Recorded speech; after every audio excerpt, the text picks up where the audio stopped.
It's okay. Okay, so before we have the little technical break, you were telling us about 6 Chestnut Street, that we needed to continue it until April 11th. Yeah, so just to reiterate to anybody that missed it online is that we have to continue it to April 11th due to a butter notification technicality, and we will do that. But all the information is up online be reviewed, and the applicant did go to the Conservation Commission last Monday night and did kind of receive a favorable response to the project regarding the work in the riverfront area, which is a positive note. Is that process done, or Not done? It was just the first meeting. Just the first meeting. They didn't close out. They didn't make a determination. However, they just kind of heard the application, saw the site plan, and is that their process is also moving along. And so, but I would just say no, with the proximity to the river, it kind of it makes sense to have the conservation in the conversation sooner rather than later. So, but we'll open that up on the 11th and we'll continue on. Any questions on that project? A motion? I make a motion to continue the 6 Chestnut Street site plan approval application to our April 11th meeting. I'll second that. And a roll call vote? Deepa Venkata. Anna Tesmanitsky, aye. Marcel Warhona, aye. Catherine Jersey, aye. And Tricia Kendall, aye. So 6 Chestnut Street is continued till April 11th. Next in our public hearings, we have 151 Main Street. This is the Clover Road Brewing that is looking to come into the old fire station. Peter? Correct. So I can give a quick update on this in that the applicant, Clover Brewing, in custody of and or care of John Muldoon, was working with his architecture firm to kind of firm up a couple kind of loose ends regarding accessible parking and the kind of the knee wall in the front. But as it turns out that the architect that was working with the applicant at the firm, architecture firm, moved on. And so therefore, a new architect had to step in. And so they should have new information to us regarding the building. However, I do want to just make a note that Beth Reynolds is here from our Economic Development Coordinator. And she just wants to make a note of and just take a couple minutes and to talk about the trash enclosure in the rear of the property. Alvaro did send out a quick, there was an email from Beth that kind of explained the trash enclosure, which I'll let Beth take care of. However, just to make a note that it's on the town and it's under the town responsibility, since we're making some forward steps with this property, that we would like to put we're going to put a fence up along the back property line. And right now it's obviously wide open to the tracks. And so with this new, this use being there, we are moving forward. We'd like to move forward with that fence installation and maybe also with the trash enclosure at the same time. So without further ado, I'll ask Beth Reynolds to come up to the microphone, and I will make her a co-host so she can unmute herself and put her video on. Hi. Sorry. Hey, Beth. Hi. Peter, can you bring up the drawings, or did you want me to do that? Oh, I'm happy to. I'm just gonna take a second. Terrific. So thanks, everyone. So we've had plans since the town decided to move forward and lease this property. We've always had a plan to put a fence along the property line just to secure it without having police and fire there. We wanted to do that. So that chain link fence is going up on Monday. That was something that we've been working on for 5 months. So the fence is there, but then in the whole conversation with John and Clover Road, the dumpster came up in question. So I wanted to let you all see on our plan where that dumpster was going to go. It will be a 10 by 10 enclosed fence for the dumpster that Clover Road will be in charge of maintaining, just making sure it's not overflowing. They'll rent it on their own, but we are providing the fence because we want that fence to stay there should Clover Road ever leave. So this is the, yep. If you have to scroll down a little bit more, Pete, to see the dumpster. Or at least from what I'm seeing, I'm not sure. Yeah, one minute I'm having a Adobe technical issue. Oh, there it is. There it is. Yeah, there Okay. it is. So will actually be put on the asphalt, and sort of like it's like one parking spot that will go into their into like this, I don't know, kind of grayed out area. There's no parking there now. But it is 10 feet away from the building, which is what the fire department requests or requires. And it is going to be on asphalt, which the Board of Health has approved, or the director agent has approved. So that is what we are looking at. Yeah, and I would say, just to note, if you're also, purchasing the dumpster, is that the plan, one of the things that we're always looking for is that the dumpster is lower than the fence, obviously, so that Yeah. the dumpster doesn't stick up above the fence. Yes. But, so that's just something to keep in mind with the planning. Beth, do you just want to explain Yes. what the fence is? Obviously, I think you put it in your email, but it will have plastic kind of slats in it. Is that correct? Yeah, it's the black chain link fence that will match the fence that's going in. And the full description, it is a 6-foot high, all black chain link. It will have the slats in it so you can't see through. Yeah, it has the specifications of like the top rail and the coil wire, but yeah, it'll be 6 feet tall. And it will be enclosed, so it'll be locked. I just want to follow up with Tricia's thing that it's now become in our standard conditions that in a dumpster, the dumpster has to be below the height of the enclosure. So we will probably be putting that condition, I'm assuming, right, with the any decision. But I would just make sure that that's well coordinated before you install it, because we've had other businesses have they still exist, right? That the dumpster's above the height of the fence. So I don't think we want to bring that to another area in town. Sure, I'll double check that on Monday. That's good to know. All right, any other questions on this project right now? Like Peter said, we're waiting, well, maybe for the new architect to step in, and then we're waiting for the details on the little wall in front and the clarification of the parking, which is just kind of mismarked, I guess. I have a question on the schedule, because I looked at, it's January something, so I mean, I think it's Yep. 90 days without. but Nope, just to- it's 120 days, so Okay. I counted today. So we have up until, so the application came in on January 4th, and 100 days since then brings us to May 3rd. So we're we have probably some fine. time before we're up, before we have to obviously make any final decision. And I think obviously since this is a town property and Clover Road is going to be a tenant, I don't foresee any issues with that. But I think hopefully we can get this closed out prior to May 3rd. So, obviously, well, Beth, can I ask you, do you have any other questions that Nope. while we're here, that you want to ask, or good at this Nope. time? Okay. That's all. So are we looking at, our April 11th is going to be a little busy, just so people know, but I think we just have these,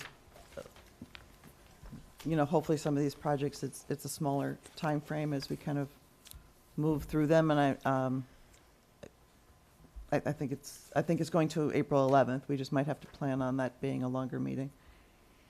So, In the spirit of full disclosure, I'm out of the state on the 11th.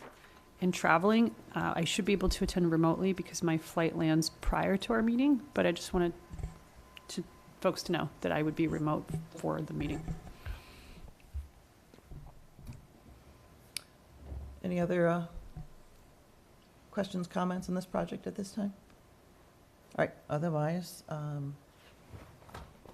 someone want to make a motion we're moving till April 11th again? I'll make a motion for 151 Main Street site plan approval application to the April 11th planning board meeting. I'll second it. And a roll call vote? Deepa Venkata. Anna Tesmanitsky, aye. Marcelo Hona, aye. Catherine Jersey, aye. And Tricia Kendall, aye. So we will see 151 on April 11th. Thanks, Beth. All right, next on the agenda is the public hearing for 9 to 49 Homer Ave. Last time we were reviewing comments in blue. This time I have taken off the comments in blue that I think we had all agreed on or talked about or went through. And then the new things are things that were still in wording or whatever are now in kind of a purple, fuchsia kind of color. And I think there's a couple little spots in yellow that still need factual information. Yep, That kind of, I was able to take care of those today. okay. And most of them, so, or over the last couple of days. Where is that? So we will just be, now, so for the special permit, Oh, this one. sorry, yeah, the special permit, you'll see that, those highlights in purple.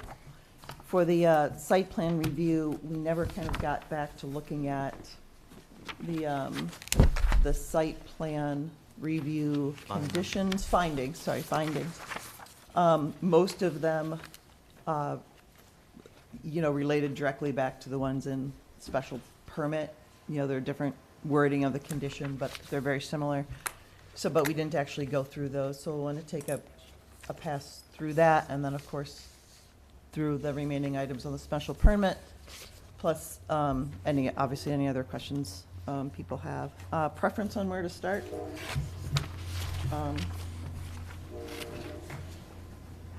Special permit or site plan review? I think the special permit, because they might copy over, right? Yeah, they might. So- So, I just want to make a note from the application team, we do have Charlie Zamudo here and Mr. Ron Bork, so if there's any questions, we can refer to them. Attorney Terry Morris is feeling under the weather tonight, so he's unable to join us. okay, so, just first area of, it looks pink when you print it out, but was just on page 5. That was just the addition to the documents of adding that rendering of the pergola. Sorry, are we on page, site plan review, page 4, or? No, we were on special, Gotcha. Okay, sorry. because you said special permit, Kate, right? Yeah, Sorry, special permit. sorry. Yeah, so special permit, page 5. Yep, It got was it. just adding that rendering of the pergola that we looked at last time that wasn't in the list yet. The next thing I think I see, I'm going to stop at page 11, even though there's no pink on there. Because this will come up on the site plan review. If under number 6, the last 2 paragraphs under number 6, do you have what you need? Sorry, I'm just looking at Deepa's version and mine match, but yours looks a little I different. printed mine at home. Oh, gotcha. Sorry, Okay. so I have my Okay. notes on it. That's okay. I'm just like, are we all looking at the same thing? Yeah, We are. yeah, no, Okay. sorry. They should Okay. be the same. That's okay. I'm looking at page 11, number 6. There's no pink on it. But if you look at the last 2 paragraphs under number 6, it's just repetitive. Like the first sentence of that says, the board approves the non-conforming setback for the existing building at 9 to 15 Homer Ave. And then the second paragraph, it's only a sentence, but it's all about that. The board also approves the current setbacks of the existing commercial building to remain. It's the same building that we're talking about. So I was going to eliminate the first sentence and the further of the middle paragraph, since the second one is more detailed. Think that makes sense? Okay. Yep. I noticed that actually when I was looking at the site plan review one, did you get that piece?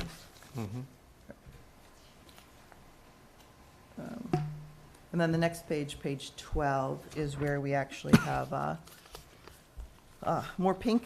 This was about the survey. And I don't remember actually where we had this one last time. If we did discuss it, right? Are we looking at the wording? The inspection, No. the survey. Yeah. So yeah, we did discuss it, and then that is the newest condition that we had. Okay. I just want to make a note that everyone else's, you'll see green. Green was just some language that when Lisa Mead reviewed this decision, she just had a few edits. This paragraph for blasting didn't really change, but she just wanted to reflect a few items. And then the second the paragraph below in green just has information regarding consent of the adjacent owners. Peter, that second green section, I think it's meant to say to the extent with a T at the end. Okay. Do you see how it says to the extend with a D? Yes, I do. I think that's supposed to be a T. Got it. Makes sense. I also, looking at the first screen, I promise I won't go backwards. Looking at the first screen, as the planning board reserves concerns about the possibility of blasting, and then we have a sentence that actually says blasting shall not be permitted. So I'm a little, I don't want us to sound uncertain in that first sentence, where we're like, ooh, we kind of reserve the right to be concerned. Just get rid of that first sentence. Maybe we just get rid of that sentence entirely and just say blasting shall not be permitted. It just kind of creates this uncertainty, like, are they just thinking about it, or are they saying it's a bad idea? Okay. I think we are saying, don't do it. So maybe, Is that does that sound good to folks? all board members? I see a lot of heads going up and down. With one exception, though, because I totally understand what you're saying. It made sense the first time you said it, but I reread it. And I think, you said this was reviewed by Lisa, right? Correct. The way, after rereading it a little slower, I think there is always the possibility, for whatever reasons, when you start an excavation, that you end up needing a certain type of technology to get the job done. So there's no way to foolproof that somebody's gonna say, you will never need blasting. And I think that is the intent that Lisa put in here, or I don't know, whatever this came from, if we had it and she fixed it, is that we don't want blasting, and that's the first thing. But in the event that it's needed, then there's gotta be a certain set of procedures, and I just want to highlight that it's impossible to foresee what you will find when you make an excavation. That's just the world, that's just the way it is. So I don't know if that's the intent, so. Yeah, that might have come out of, because Peter and I were probably trying to write that condition based on GCG's information.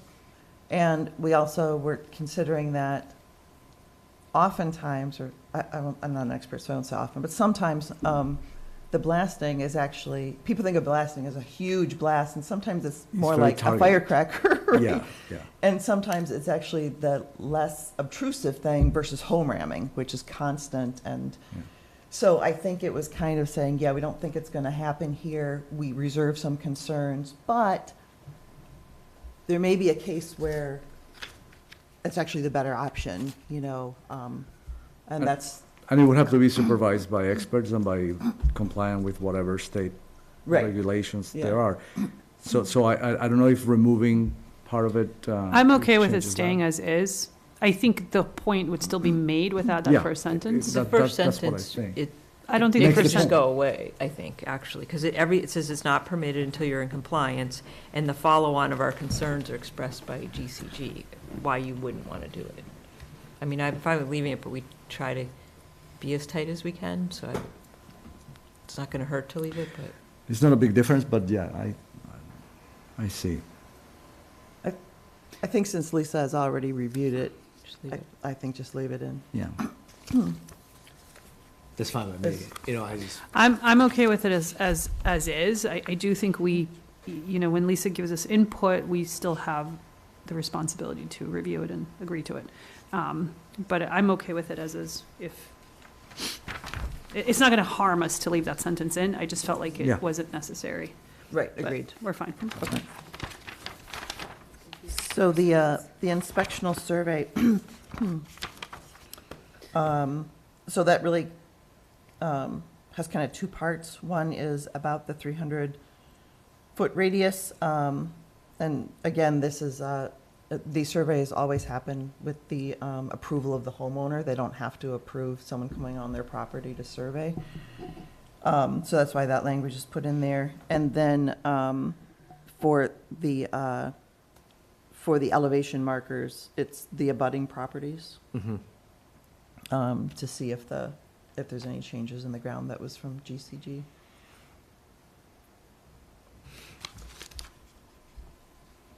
So my only concern about that second part, so I think if you say no one can take pictures of your foundation, you're kind of on your own. The second part, if nobody lets them put a marker, how are we going to measure and check for settlement? Like, wouldn't we want that anyway? Can you do it against the will of the owner? I don't think so. That would be No, I trespassing. don't think you Well, can. but I didn't say to do that. I said, like, is there a way to do it which is maybe on the edge of their property or something? I think we have to figure that out. I think the procedure is pretty clear, and it's in the interest of everybody to participate on it. If somebody doesn't want it, you cannot control everything. You're giving all the guarantees and safeguards that people deserve. You cannot force somebody to be helped.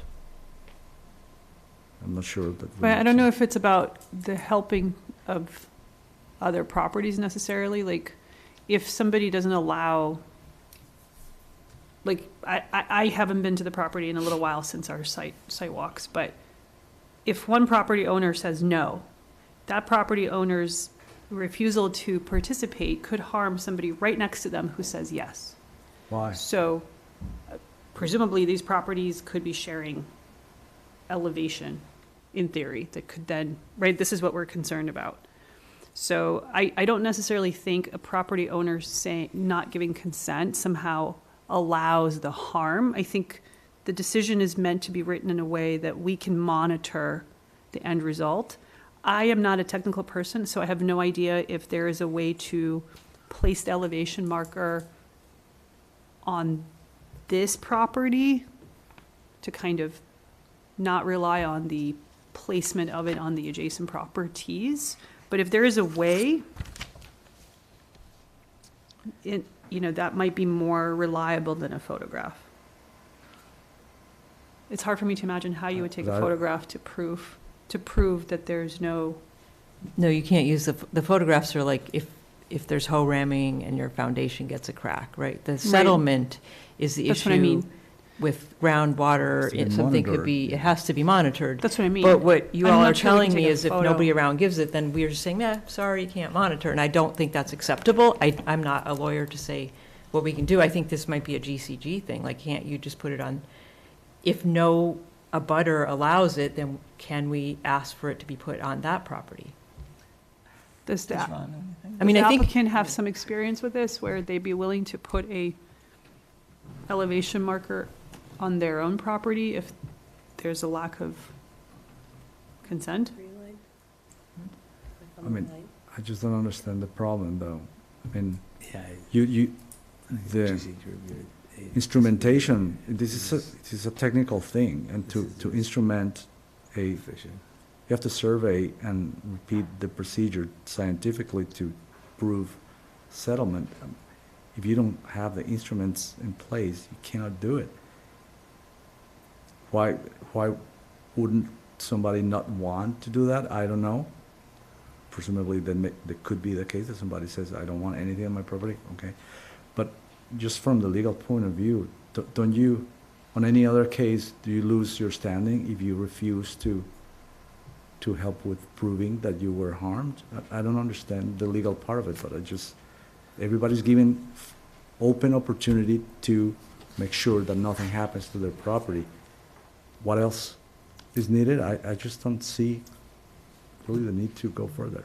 The project's also gonna have building permits, affidavits. The building official is gonna be It's there controlled, inspecting, it's everybody's gonna controlled be on it. construction. But And then these on the are end of it- that is the way you check for that. I mean, I'm pretty sure when we were doing the big dig, this actually happened to a building. Like, I don't think this is a made-up condition that can happen, right? So it's not a made-up condition, but, so we're saying that the property owner, I mean, there can be settling on their own property, right? It's their property. And that's one condition. But if the owners of the adjacent property don't want to have this information and don't care enough, then who? So as long as you're saying we have no culpability then because we made a condition and nobody went with it, and then doesn't matter to planning board, so worst case, a building caves and everybody So- doesn't matter, But right? you're So the making a way- case that is so- not consistent with this case. So the way because- this is written, it seems like the intent of the draft is that we're gonna make sure that there is no, what is the technical term here? We're trying to avoid a problem relative to elevation. That's our intent. And it's a property that's I think it's fairly dense in other things that are there.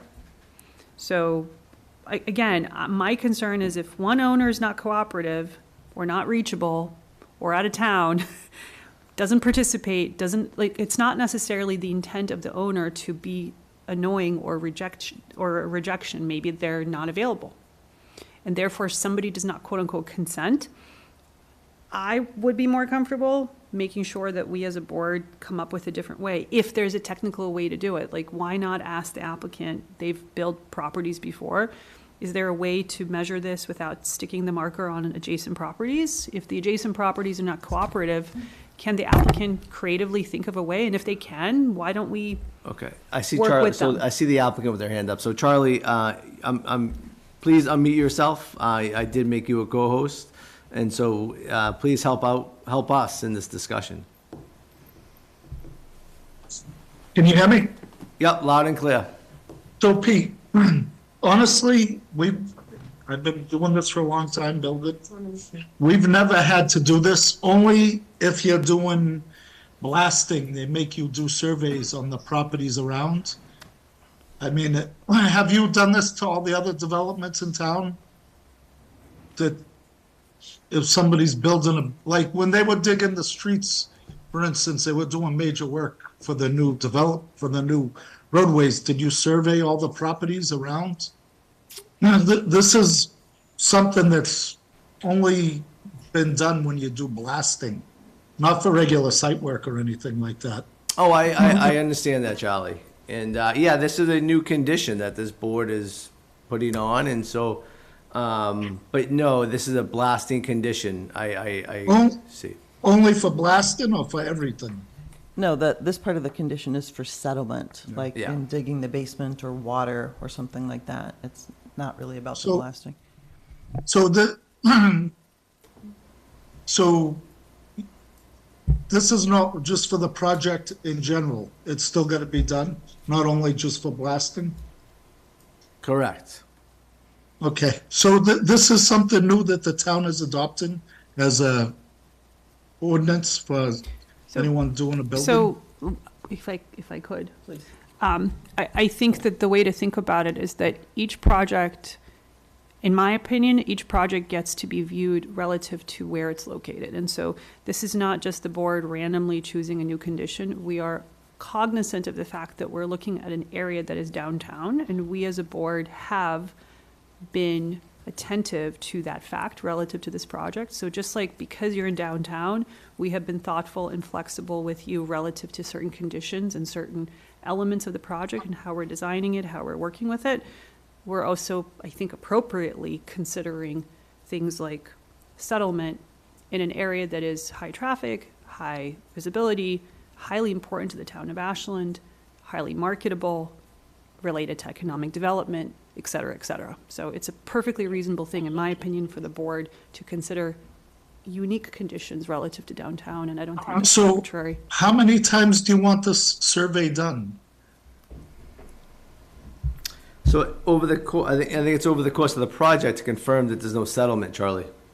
So I'm gonna have to have a survey, go survey every house within 300 feet of this property ongoing for the course of the project? No, it's abutting. It's only abutting properties, Charlie. Oh, okay, because this thing says 300-foot radius. That's the first paragraph. We're talking about the second paragraph. Okay. Now, on that note, what Anna said, it makes sense. But the caveat to me is that you can go so far. I think that there's going to be a substantial excavation in the site, and this is taking care of, measures to make sure that nobody gets impacted by it. So just so for No, hold my Hold on, future- Charlie. So trying to come up with scenarios that could be, what if this, what if that, I don't think that's the board's job either. I think we have a GCG that provided some recommendations. Lisa has reviewed this. There is a system in place recommended. I think we should just trust the building code procedures, the staff in the town that's going to be reviewing those inspections, the professionals that are doing this under lawful techniques that are approved by the code, and not come up with scenarios like, what if something happens? I think we could come up with 1,000 different ones. We'll never end. Is that GCG language, though, with the consent of each, do we have their, because I remember it being something like explaining how to do it and how Yeah. often. I do not recall them linking it to another property. So that's what, I guess. No, I think the explanation was putting some initial markers and reading them, I think monthly over 12 months. Yes. Something like that, I remember. But, and so I Right. think that is the issue, if it has to be tied to an abutting property or not. To me, I think it sounds like everyone agrees with a professional recommendation, a reasonable condition. It's the, trying to understand if it has to be tied to an abutting property. And I'm not clear that it has to be. But All if right, you why mention don't- their foundations, you have to. So I'm going to make a keep their suggestion. foundations. I don't think this board has the technical expertise to create a condition that would place this elevation marker anywhere other than the abutting properties, the way it's drafted. So it sounds to So me. I'm have- sorry. Hold on, Yeah. hold on. I We're gonna have- talk I one have- at a time, hold on. I'm okay with the language as is. I'm changing my mind because I don't think we have the expertise to make it different from the way it's drafted. I'm learning as we go here that I need to educate myself more as to how these things work technically. I will say, I have some grave concerns if the applicant is already kind of views this as cumbersome as it's drafted. I'm concerned about our ability to assure that it's actually followed. But I will put those concerns aside, and I would hope that the applicant will follow the condition and actually make good faith effort to reach out to the abutting owners, and if they're not responsive, to follow up, et cetera. That's my hope. Look, just a note before I'm going to let Charlie talk again, that the cumbersome, I think, is more, in my mind, more unusual, that this is an unusual condition. It was not part of the other projects it was an unusual condition. And so, and it's probably unusual for him too, and I think that's fair. So, Charlie, was there another comment you wanted to add? Yeah, so what the surveyor can do is they could take the top of each foundation where the foundation meets the framing and use that as their marker on each property. I'm just concerned, I've never had to do this before, and if this is the only project that this is gonna be used on, or if it's gonna be in the zoning code from now on for every project. I think that there's some new things here because this is the first downtown project that's been done in a while.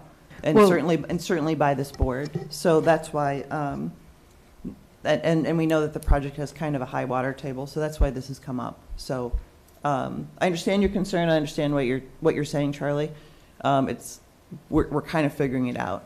So Kate? So, I mean, this has underground, we had residents at some of the very first hearings having concern about construction near other buildings and digging down. And I think full circle, we're doing our best to understand that. This is not the type of construction we've seen before.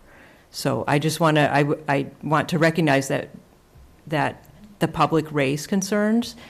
We know that buildings get built like this in Boston, but maybe they haven't been, we acknowledge that in Ashland, and that is part of us trying to do our due diligence. And just to add to that, it's not really that unreasonable to test that when you have a butters next door in a downtown situation. And I think other projects that come with similar contextual parameters probably will get the same condition. I don't mind doing it, I just wanna make sure that I'm not the only one doing it, that it's for every project in the town. Like, if you're trying to set a standard, I'm very happy to work with you on that. I But think- it should be a standard for the whole city. Okay, or town. hold on. If I could, I think that it's our obligation as a board to constantly evolve and learn and look at each project in a unique fashion that it is, but also reflective of the environment around it. So I'm not comfortable guaranteeing that every single project downtown is going to have the exact same conditions. I think the nature of our work is that we're going to continue to evolve and learn. That's my position on that. Okay, so what I'm going to suggest is that we're going to take a little breather on this condition, and we're going to come back to it, because I want everyone to have a few minutes away from it, you know, to let it settle a little bit. No pun intended. Okay, so, That's a good planning joke right there. thank you. So we're going to come back to that. Make sure you keep track of that, where that is. Okay. 14, shared parking. Again, this was just to try to clarify the relationship between the, basically borrowed parking from 20 Homer Ave, the train station, and what should happen, say, if one of those properties is sold and the new owner says, no way, no how, no one's using my parking, that kind of thing. So I believe this condition also reviewed by Yeah, Lisa? this is reviewed by Lisa, town council, and this is the final draft that she's posed. Did she have feedback on, I think our thought last time was to request that an easement go into place if ownership changed?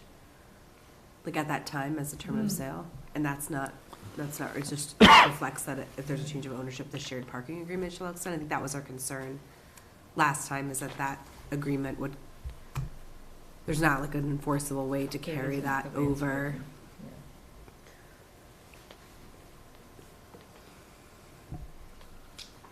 This is in the event that the use or ownership of either property change in the future.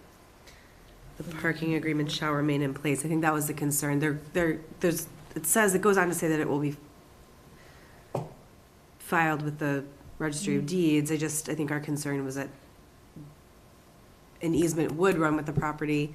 It couldn't, because they're owned by the same owner right now, you can't do an easement now, but you could as a term of sale in the future. And I think that change is not reflected. I wonder if Lisa had. It sounds like she's drafting this as like a general condition of like, whatever needs to happen shall happen, right? Like, it's almost like implied, like, said shared parking agreement shall remain in place. Right.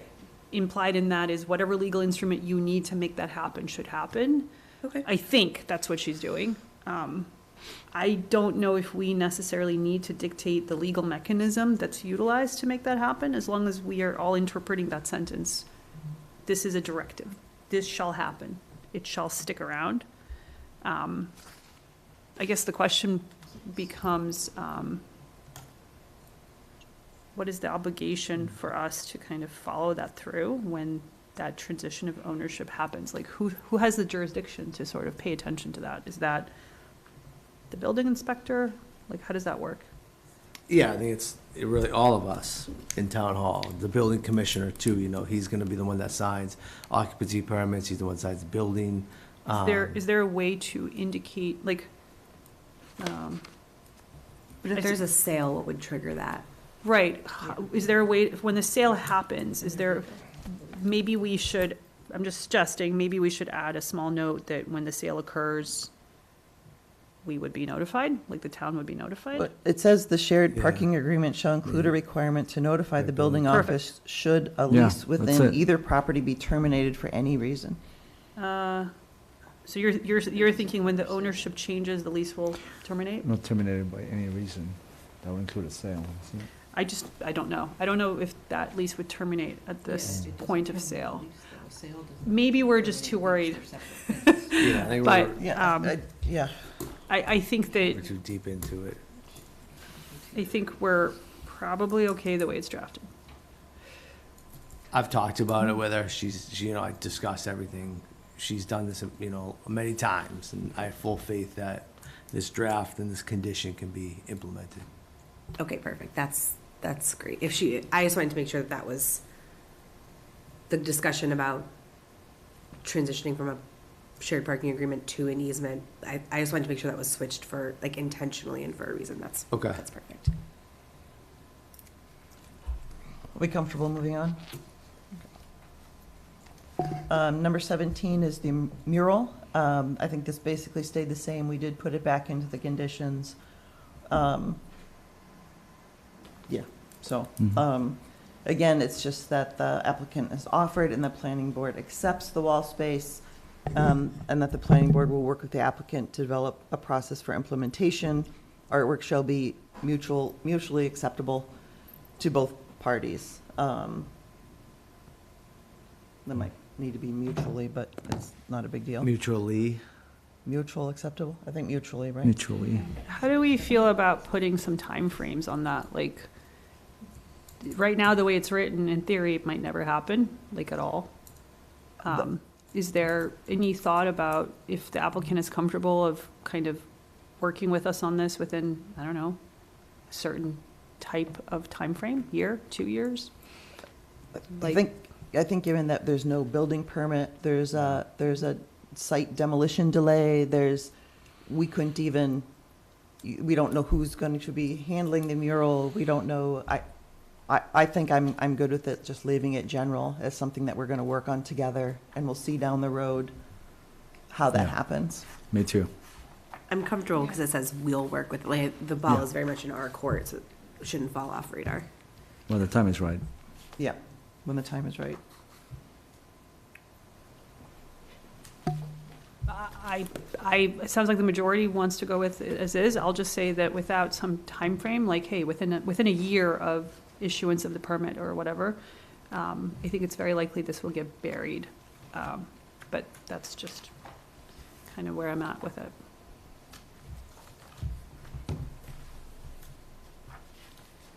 Well, if the planning board at that time is not interested in pursuing it, that will be up to them, I guess, you know, us or them, whoever Yeah, those people shall I guess be. that's what I'm saying. I think we're pushing the buck on something that is being given to us.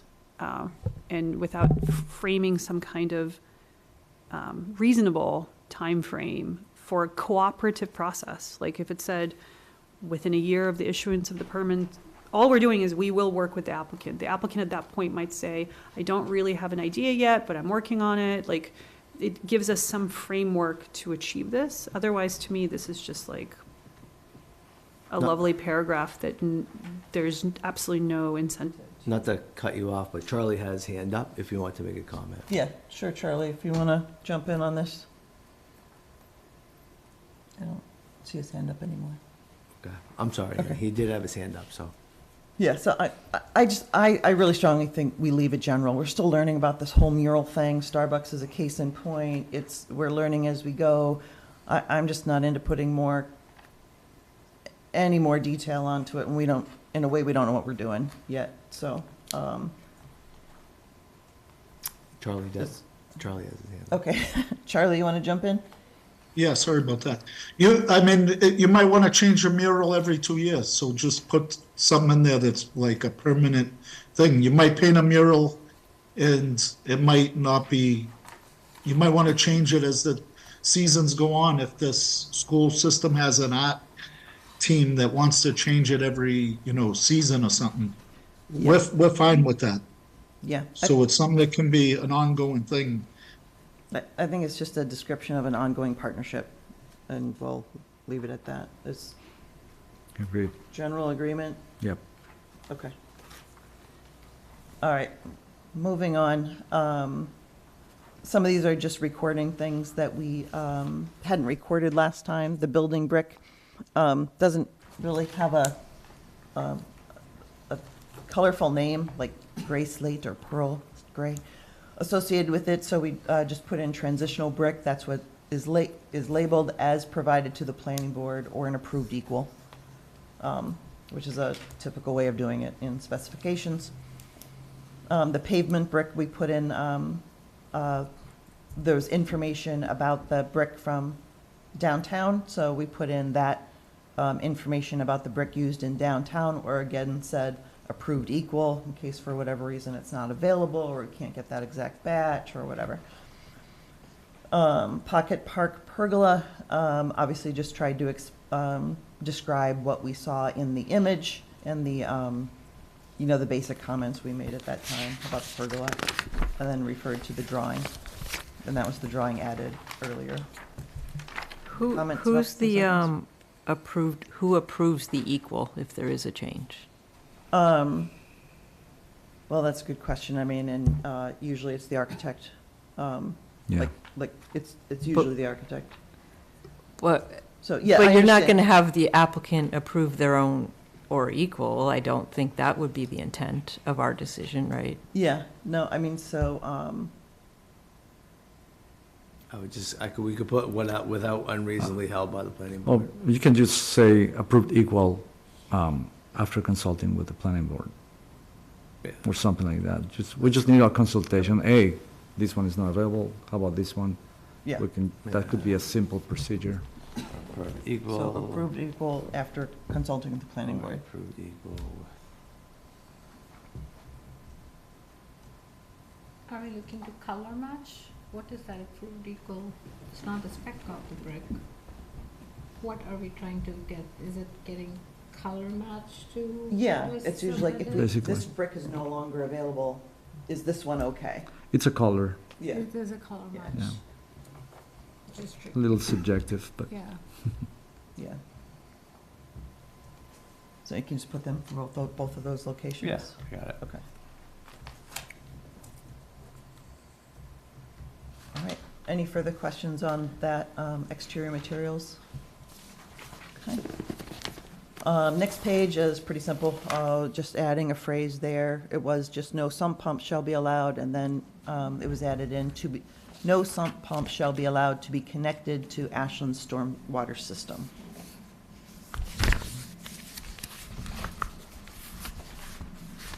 So, bless you. Sorry. The next page is 17, where, this was where we were looking at the exterior elevations, and if anything was added to the exterior elevations. We talked about just the normal vents and things that are available from a public street need to be, if they're not currently shown in the elevations, must be carefully placed, aligned, so as not to mar the approved elevations. And then we were discussing the placement of mechanical, electrical, or other equipment or vents. The pink is what was new, originally said is not allowed without approval from the planning board. This is where I will just call it the Starbucks situation. And how do we how do we prevent that from happening? So,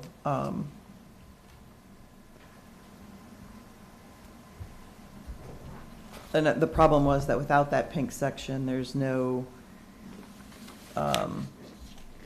differentiate between something minor and something larger, Yeah, you're establishing a baseline. establishing a baseline, Yeah, I'm okay with it. Makes sense. so.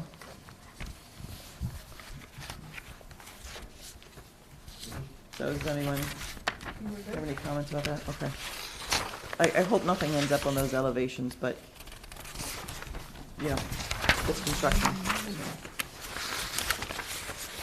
And then I think the last pink comment is on 21. Is that? Yeah, about the dewatering.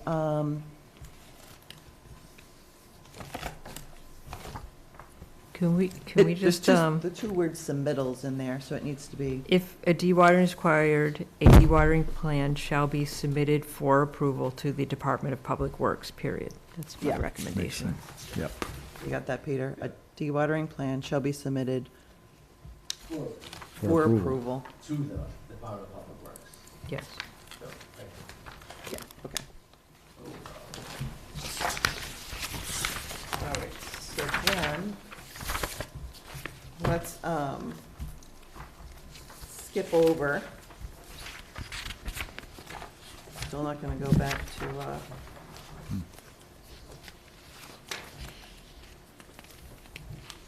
so I think we caught everything in there, right? I just had a very quick clarifying question on the I know we don't normally talk about signature pages.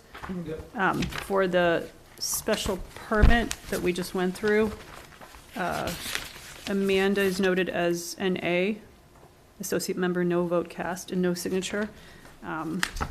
But for the site plan review, we are having Amanda sign, so I just want to make sure there's some consistency between those two things. Yeah, I think that was just left over. Gotcha. Oh, you Okay. copied it over without? Yeah, I just, Okay. that's just, Okay. I haven't filled that out yet because no vote has been taken. Oh, no, what I mean is on the other one, Oh. it's not an NA. On the other one, it looks like Amanda is voting, so we just need to be consistent. Okay. Is the associate member voting or not? And it should be the same on both documents. Okay. Or is she signing both or just one, right? There has to be some, in general, we should make sure we're consistent. Yes.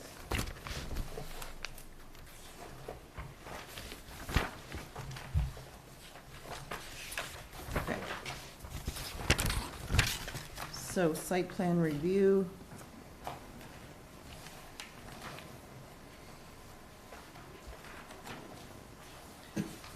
So I switch over to the site plan review document.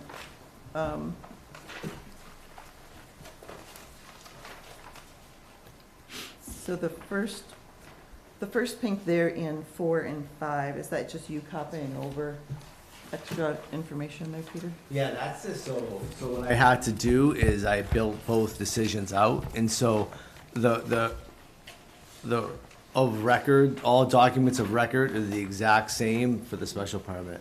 All the conditions that we just discussed in special permit are the exact same within site plan approval. The only difference, yeah, those are the exact same.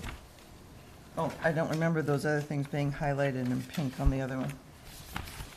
Yep. The additional, At that point, you were looking at the decision that you printed from your house. oh, okay, Yeah. right, got it. Yeah, Okay, yeah. thank you. I'm getting confused in my own Oh, stuff. okay. Yeah, and then just to make a note, the decision, the documents of record and the conditions are gonna be a mirror image for both documents. The only thing that's changing is the meet, the finding section.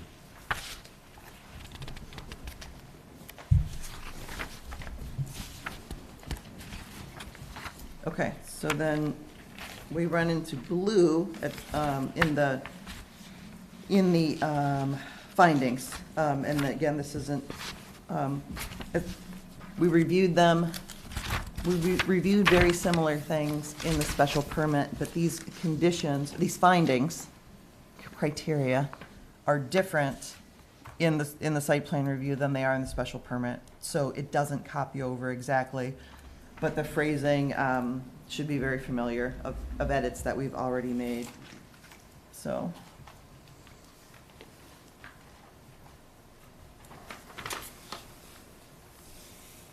I think under number 11, that's page 10 to 11 is the same repetitive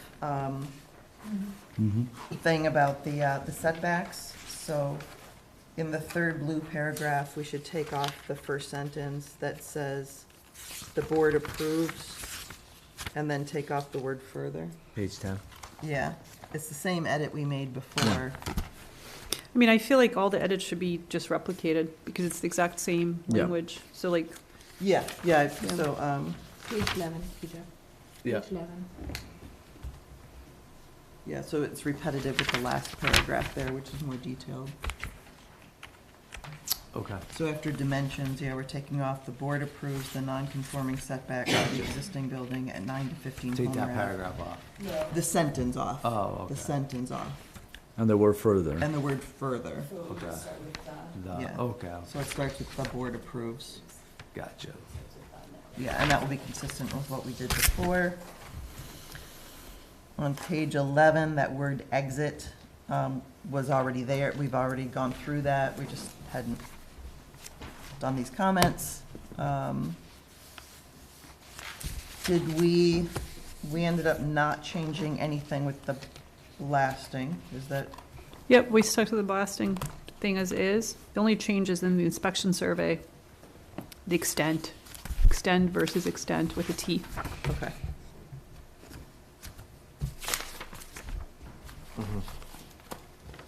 I think the rest of it is the same. Shared parking mural. It's on the next page, Peter, after the purple, the next green one. Has it. Extend. So extend.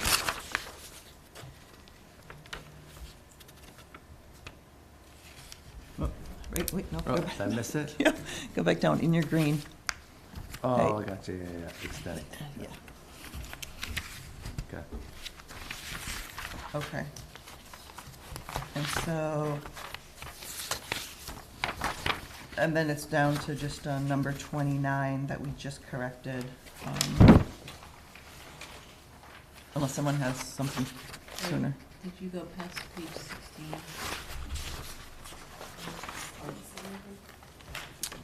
I'm just gonna finish, I'm gonna Oh, fix right, the 29. approved equal. Yeah, we Yeah. can take care of that. Okay. They do want a plan, should be submitted to the Department of Public Works, submitted for approval.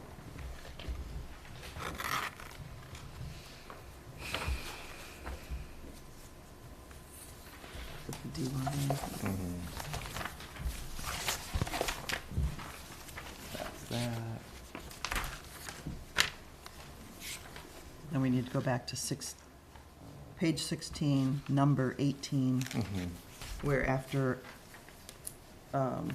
or approved equal, I can't remember exactly what wording, or approved equal by the planning board? What did we- Yeah, approved by the planning board.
very minor thing, but under affordability in the findings, or sorry, in the, under special project and conditions, affordability. At one point, we used the new EOHLC, and then a few lines down, we say DHCD. Oh, yeah. So just to have it be the proper Yeah. That's a good organization. pickup. Gotcha. Is paragraph 11 supposed to have some kind of fill-in of the occupancy permit? Like a little blank? For sidewalks, sorry. For sidewalks and curbs. Yeah, I'll just say the first. I'm sorry, where are you at? Paragraph 11 that says sidewalks and curbs, the last sentence has a blank right in front of occupancy permit. Yep. It looks like this, like Oh, a little place to Yeah, fill it's just to something say- in. It's supposed to say first. Okay, Yep, I fixed it. thank you. and I'm looking at the other, my earlier version.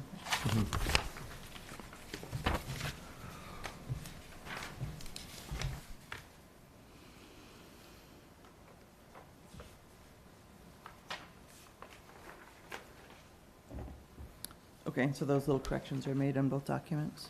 Yep, I'm making them right now.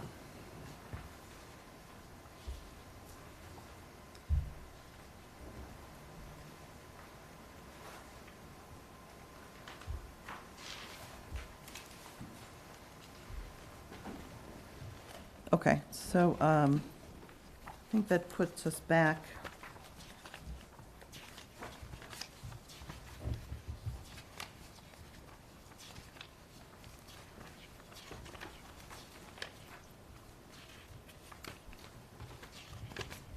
I have a question, I'm not finding it now, but was there, and I might have mixed it up with another decision that, like, if the permit's not exercised within, It's 2 years. it's Yep. 2 years, because it conflicts, they had 3, but that conflicts with the bylaw. Yeah, so I went back to the Okay, 2 years. I just wanted to make it- sure, yeah. To make the, Yep. line it up with the bylaw. Awesome. Yep, I took care of it. And then I think something I wanted to bring up, and I know there's some language, it's fairly standard we've been doing about third-party inspections, but I know, the downtown is high profile for the public, for the board, for the town. And when we were talking about the Chestnut Street project, I talked about independent third-party inspections, and everybody said, given that the last small projects in town have not been built what the planning board wants. And I think that's not great for the town, I think that's not great for the planning board. So when we get projects that don't end up getting built what's approved, I feel like we have to make sure that at least every condition is getting us to the best result of that. Once we approve or not approve, we don't actually control it, but it's a little bit egg on the face of the planning board that something got built that wasn't what was approved. So I guess I want to bring up that are our conditions adequate, and is that the best possible? Is everything covered the best possible so we can try to get what we asked or we're going to potentially approve? Are you asking a question about a Yeah. condition? Yes, I am. Which, So, which one? Well, there's, like the third-party inspections, if we, Okay, so, I don't think it has, like, it doesn't have a timeline or when they should be performed, or how are we going to prevent, I mean, actually, I take that back, as the next, I mean, Starbucks is also an example. It was, we think we have a way to recover, but that's a smaller issue, but buildings that were not built to what we, I mean, it keeps happening, so I guess I want to be part of a board that tries to prevent that, and I'd like to bring up. What kind of inspections are you thinking of? Well, how did a building almost across from Town Hall get built not to the plans? And there's other examples, so I think that I don't know about inspection that has to be fairly frequently. What kind of inspections? So are we Because thinking if like a it's- third-party inspector that the town pays, that the Well, applicant reimburses us? Yeah, Or there are we is- thinking, There is how a would we requirement frame by- The building code requires a Yeah. specific set of inspections that they have to provide by law. And the So- building commissioner will get those reports. So are you thinking having a condition that somehow reflects a report of that inspection to us? Like, how would we frame the, Well, there is language of third-party inspections, and and you can do that by Mass General Law, that's how it's written. What, I guess, I what, just don't know what you're getting at. What kind of inspections that will like a will third? fall out of what the code requires? well, buildings got built not to what we approved. Apparently, they were code required, so if that's the best we can do, then we can't do anything, I guess. But I'm not sure I believe that, though. So, But we're talking about technical code, construction, or planning board conditions? Because it's very different. Yeah, I'm talking so I would assume that it met technical building code. And what are we trying to say? I mean, they're gonna have to comply with that. Right, but if there's currently, like, it's right across the street, a building that got built not to what was approved. Kate, I'd that like was to a I don't know try to about- prevent that's I a don't know about situation that that took building. place in the middle of COVID, and I can tell you what happened, and I can tell you how we fixed it, and we righted the ship. hold on. I don't know if we need to like go back in history to a different project. I think the question is, do we have jurisdiction as a planning board to require some kind of third-party review? On the spot, I try to look it up. I can't find how it works in Massachusetts. I found New Hampshire allows planning boards to do it. But Anna, before we go So to I- knowing the jurisdictions, we need to know what are we trying to I, ask for? I think what I'm hearing is a concern that because this is a downtown project, do we want to have some kind of better communication, close the communication gap so that the planning board has more awareness relative to any kind of third-party review? It sounds like it's already required by law, but there may be communication gaps because it's a downtown project. Do we want to maybe reference it and say, to the extent there is a third-party inspection per state law, that the applicant will communicate the results of that inspection to the planning board? Do we want to maybe create some sort of closure of the communication gap? So that we are aware of when the inspection happens, the planning office is notified. That gives the planning department the ability to double check that everything is going smoothly, so that we as a planning board have done what we can. We're not putting an additional requirement. We're simply asking to be informed so that we can assure compliance. How is this not covered in item 2, third-party inspection? Which, I'm sorry. I mean, so I don't think that says it's daily, it's weekly, it's whatever, right? It says we're allowed to do that, but I don't think that it says they're there every time construction's going on. They're once a week, once a month. That's the part that I think, But that is enforced by the building commissioner, because they will not get a certificate of occupancy if they don't comply with what's required. And the building commissioner has a lot of discretion under the code for administration. So There's I don't- inspections going on all the time. you all the know? time. And I don't understand what lack of communication has been. I think the process that we go through, been 1 year, we've been going through all this communication to get to where we are. I don't think we need to micromanage every single piece of every single project moving forward. We set up conditions, the building inspector requires to make sure that they are comply. If something happens that is completely out of the bounds of the conditions, I'm sure the building inspector will notify us or directly request that they fix it. But I think it's very easy to come up with a number of potential situations. I think we're distracting ourselves. Our job is here in the conditions, and I think they're very clear. We're being fastidious about making sure they're clear. I think we should stick within the bounds of that. I mean, Beyond that I'm, is just making an effort No, to go way and- far into the future, imagining potential I'm scenarios. fine with that if we say we did our due diligence, and if it doesn't look like it was approved, I'm sorry, the planning board had nothing to do with that. But And why that's are we my- apologizing in advance of something that we don't know? Because we are honoring the fact that it's a downtown project, that we care about downtown, and we want projects there to reflect our intentions and our decisions. So But in why do we, looking, but in- Anna, 1 second, but why do we feel the need to say that? I think people that see these meetings will know that. We've been working for that very reason on all this. We don't have to go on and publicize that we care about things. I don't see the need personally. So This is the I think process. for me, it's more about understanding, I want to make sure that we've done our piece of assuring our intentions are understood. And so one of the things I'm looking at, like to Tricia's point, is this paragraph enough? What I like about the paragraph is that it says that if there is an inspection official, they're going to give the planning office a weekly report. That part I really like.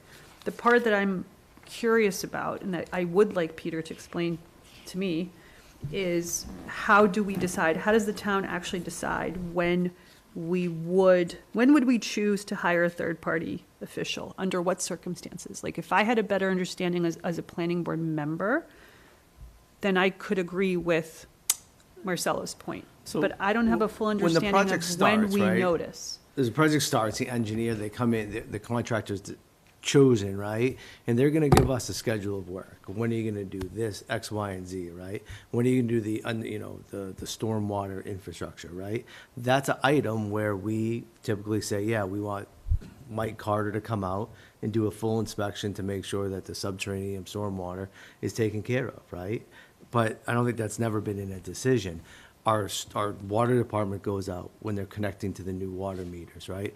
Our sewer department goes out when they're doing all these inspections, right? So over the course, we're doing inspections over the course of all projects.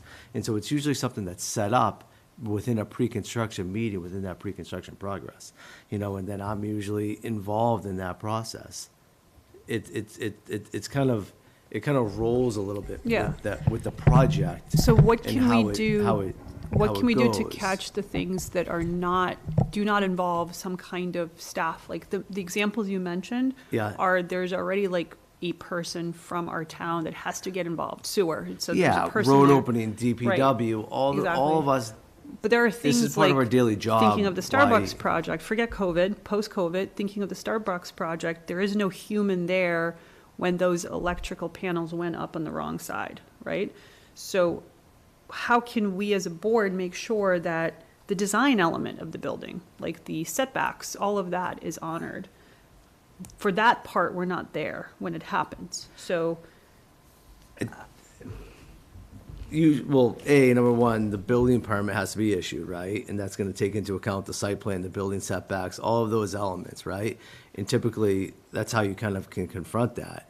And then sometimes there's, for this one, well, Charlie has his hand up, but they're all gonna be, put through this building permit, through this decision. We're always doing inspections. And then the final outcome is an as-built plan to make sure that that as-built plan reflects the approved site plan. Yeah, let me let, Charlie, do you want to weigh in on this? So, even, not only with the city, even with the bank, it's very important for them. So when we dig the foundation, as far as the setbacks go, we have to have the surveyor come out and survey the property while we do the foundation, and that gets certified. We send that to Peter, and we also send it to the bank. So the bank will not let us move forward if the building is in the wrong spot. Yeah, I think it's more about the little things that happen later, or trim details. I mean, if we looked at 128 across the street, they kind of winged it after a while, and we're just putting up different kinds of exterior siding and different kinds of exterior trim because someone said, "Hey, that might look good. This isn't you, Charlie. This is someone else." And it kind of it all had to be undone, right? Because they just didn't follow the drawings. I don't know. They just didn't understand that they had to follow the drawings that were approved. Anyway, Well, I already learned my lesson with you people on that too. Yeah, I'm talking to the board here, and Yeah. But I think I agree with Marcelo that I think we're trying to baby-proof the world, in a way, and it just can't. It can't really be done in that way, and I think you have to let it play out a little bit. You have to have some trust in the players that are in place and in the recourse that comes back to the planning board. Does that mean everything is going to go perfectly all the time? Absolutely not. It never will. No matter how many conditions you have in place, it's going to happen anyway, and it comes back, right? So I'm not sure we have to test everything here. I'm okay not overly managing every single word and having some trust. I'm okay with that, up to a point. To me, it's about building a relationship. So building a relationship with the applicant, right? Making sure that there's open communication. I will say that prior to my time on this board, there was a project not far from where I live that, Charlie, you were involved in. It's the project you have on 126. And there were neighbors that raised to me as a new planning board member, hey, this project was supposed to have a pocket park. Where's the pocket park? And that was elevated to me when I became a member of this board as a warning from residents on the 126 corridor who said, oh, good luck, because sometimes as a planning board, you guys make decisions that don't actually happen as you envision. And so as I remember as a new planning board member, that was something that was really important to me, that I would make sure that to whatever extent I could, projects would actually come to be the way the planning board intended. So for me, it's about building a relationship. And frankly, Charlie, I'd like to hear your thoughts. How will you make sure in this project that if we leave this paragraph the way it is, that you would communicate with us and communicate with the planning office in a way that would actually honor all of those things that we've included in this decision? And I think that's a fair question, because it's about building trust so that we don't have to micromanage every single sentence. I agree with you. And so let's go back to Pond Street real quick. The problem that happened with Pond Street was the wrong set of plans got submitted to the city or town. So we built off those plans. And there were a few things that the plans were almost identical, but there was a few things that were different. And the architect sent me the wrong set of plans. I sent them to Peter. None of us knew until the building was already built that we were working off the wrong set of plans. And it was like trim detail stuff and siding details and some color details.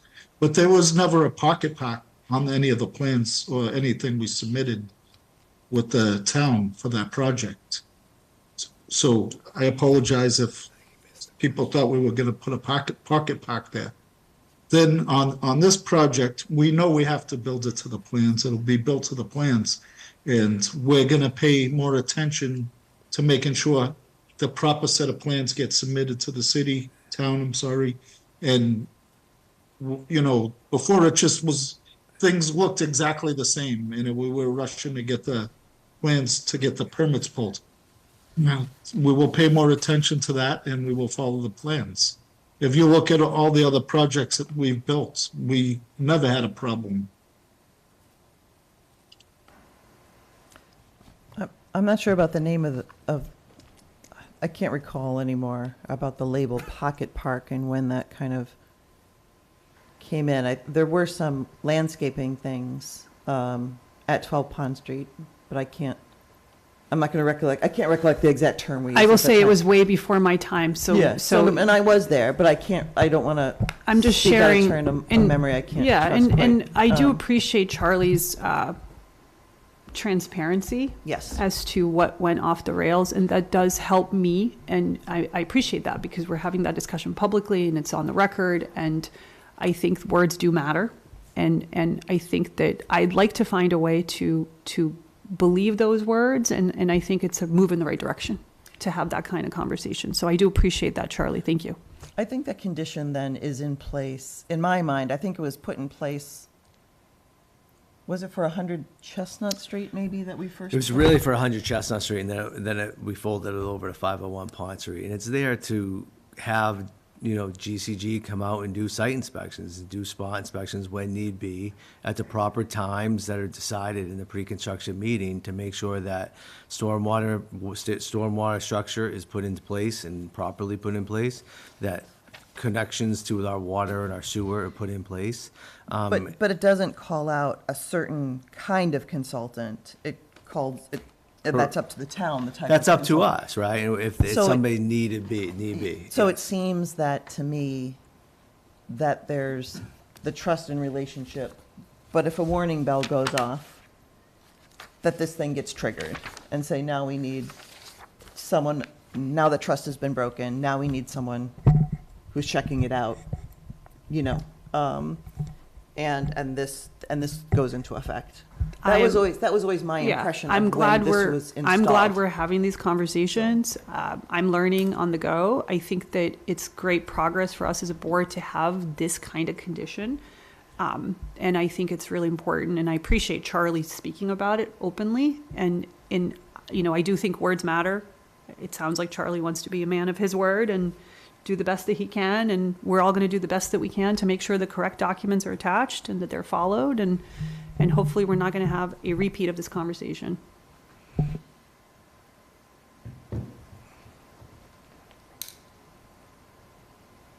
All right, so,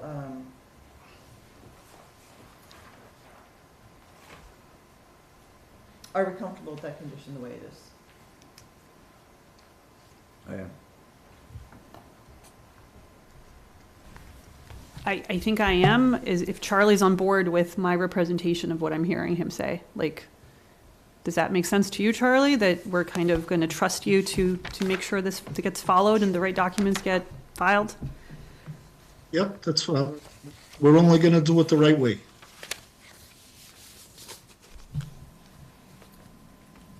Okay, so the remaining condition, I think we still need to go back to inspectional survey, is that right? Is that the one remaining condition? Mhm. So, Kate, you had asked about exactly what GCG said. Do you Yes. have- Oh, geez Louise, I may have closed it off. Sorry.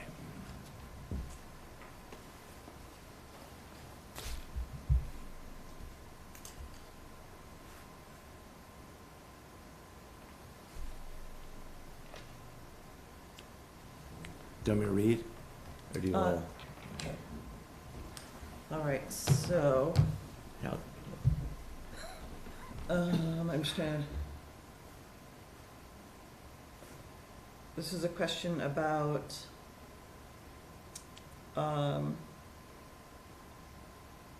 requirements need to be listed about what the pre-construction survey includes. So GCG wrote, a video and pictures of the exterior of adjacent buildings and property should be provided, so that's in there.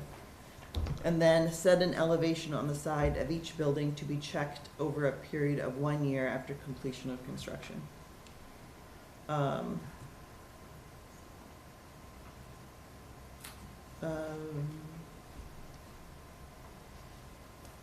And then talked about monitoring, they just said submit an elevation report every month until 1 year after completion, certified by a professional licensed surveyor.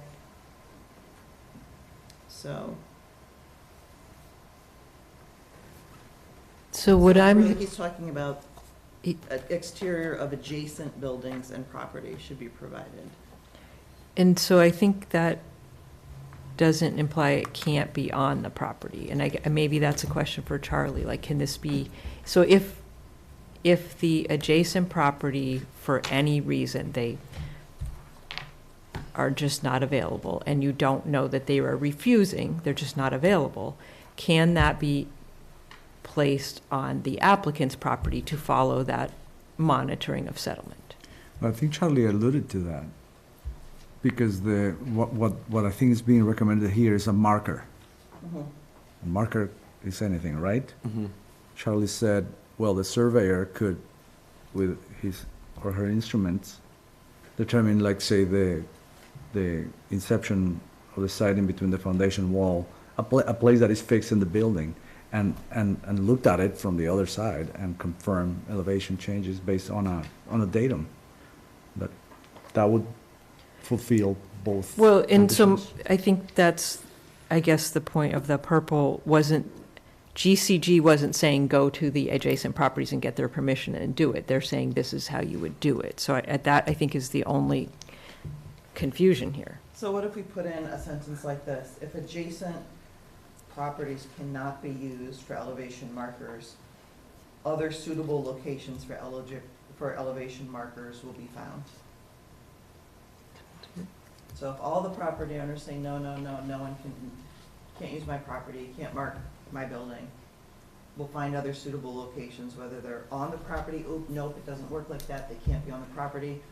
We can go deeper into the site, maybe 2 houses over says, yeah, you can monitor mine, right?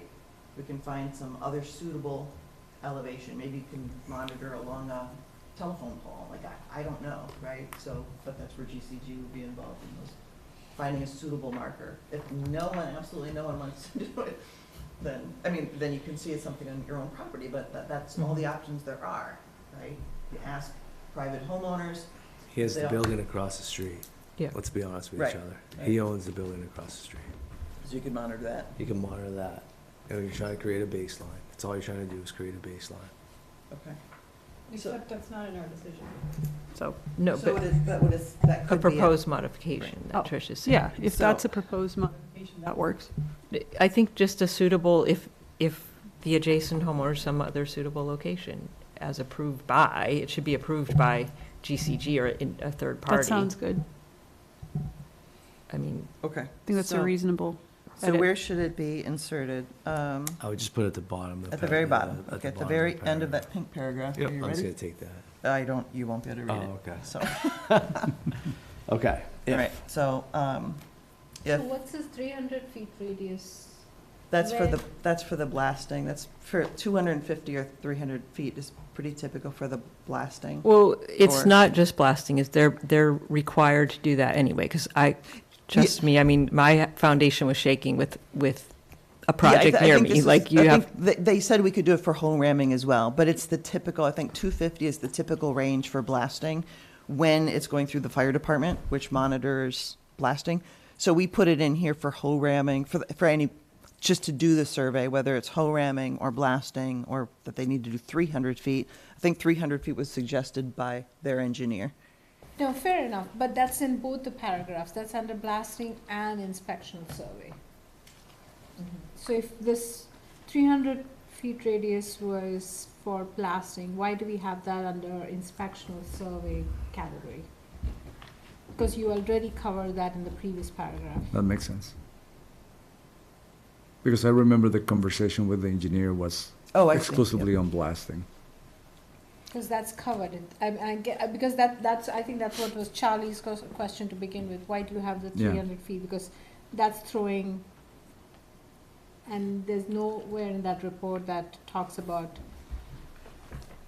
so I think this line, You're saying the mention of the 300 feet in the inspection, it says excuse me, in this- under blasting and inspection, so, So should we just, are you just saying just to take off the 300 feet, and then it says including inspectional surveys, and the next section is inspectional surveys, and then you read about inspectional surveys? Correct. That makes sense. Okay. So can we check the GCG, because I didn't read it that it was only necessary for blasting. I think you I want thought the- that was a recommended condition in general. Yeah. I mean, I think see so. that We often. should read it. mean, I think the it was 300 just to blasting. But the 300 thing also creates a limited universe of where you need to care. So I would think we want to keep that there. I don't think we want to get rid of that and make it like applicable to everything. I think we need some I think kind we of should follow what containment. GCG said. yeah. So if it says 300, I would stick with that if this was cut and pasted from their report. Yes.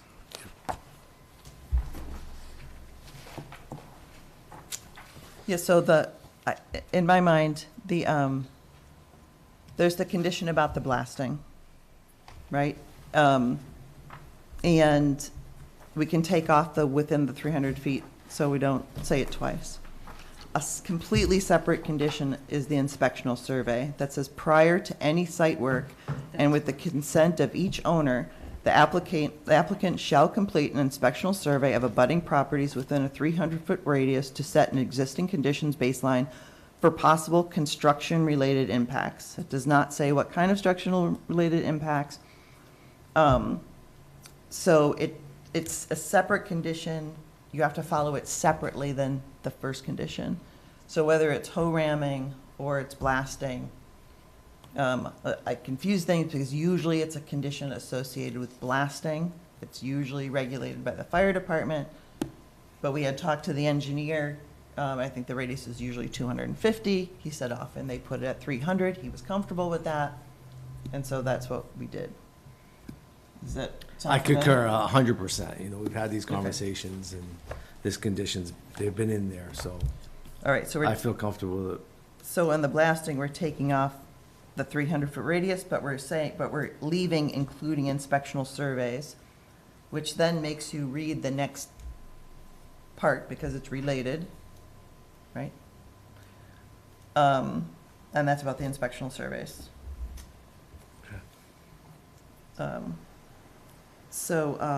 Okay, so are we, so you took Is off, everybody- you took off so we're taking off the 300 feet in the first one, right? We're leaving including inspectional surveys, and we're only taking off okay. within a 300-foot radius. Where, I'm so sorry, where are you removing the 300 feet? From the blast. I only see it once in blasting. Right there. It's here. And then it's Okay. here.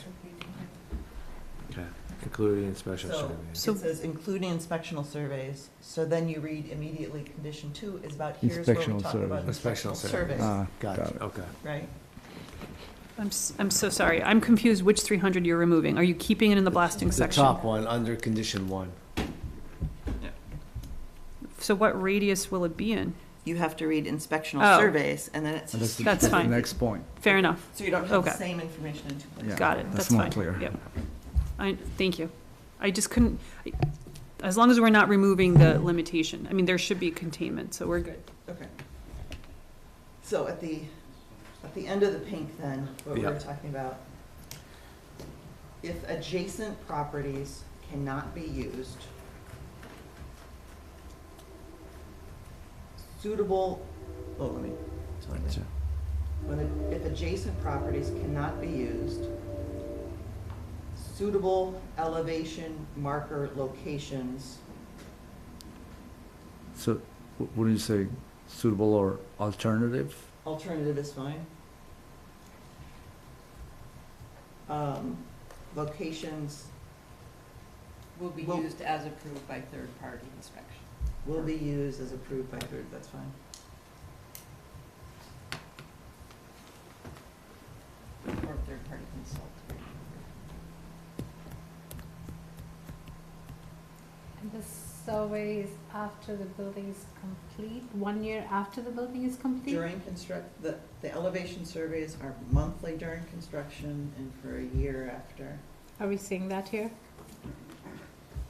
It says, elevation markers shall be monitored over the course of construction and for 1 year. It just says over the course of construction, I don't know what to do with monthly. Over the course of construction and for 1 year after an issuance of occupancy permits.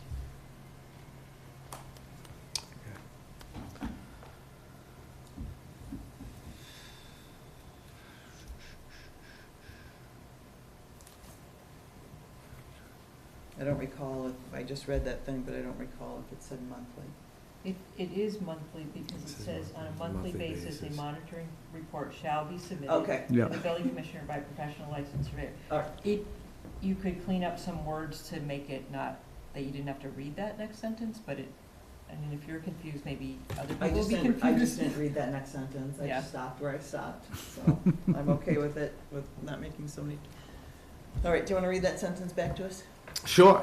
Says if adjacent properties cannot be used, period, alternative locations will be used as approved by third-party civil engineering consultant. Nobody can see that.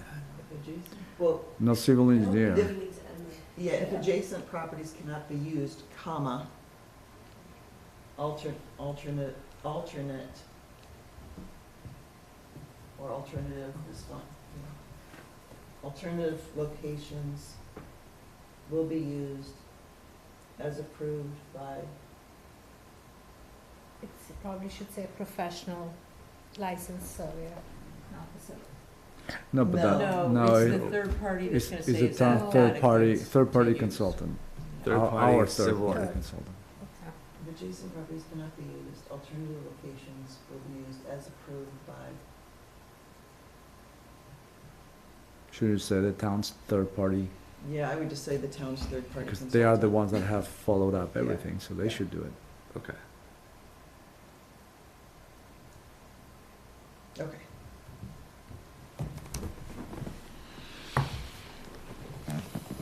So those have to go into the other, the site plan.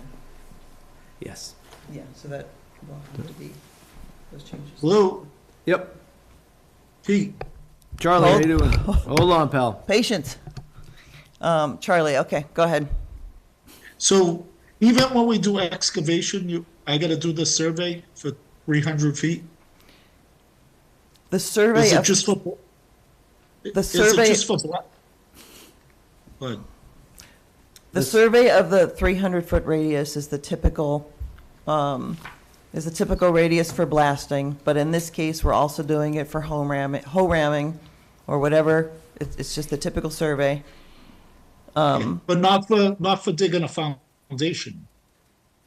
Charlie, I think when pre-construction, we're gonna ask you to do a survey of all properties, right?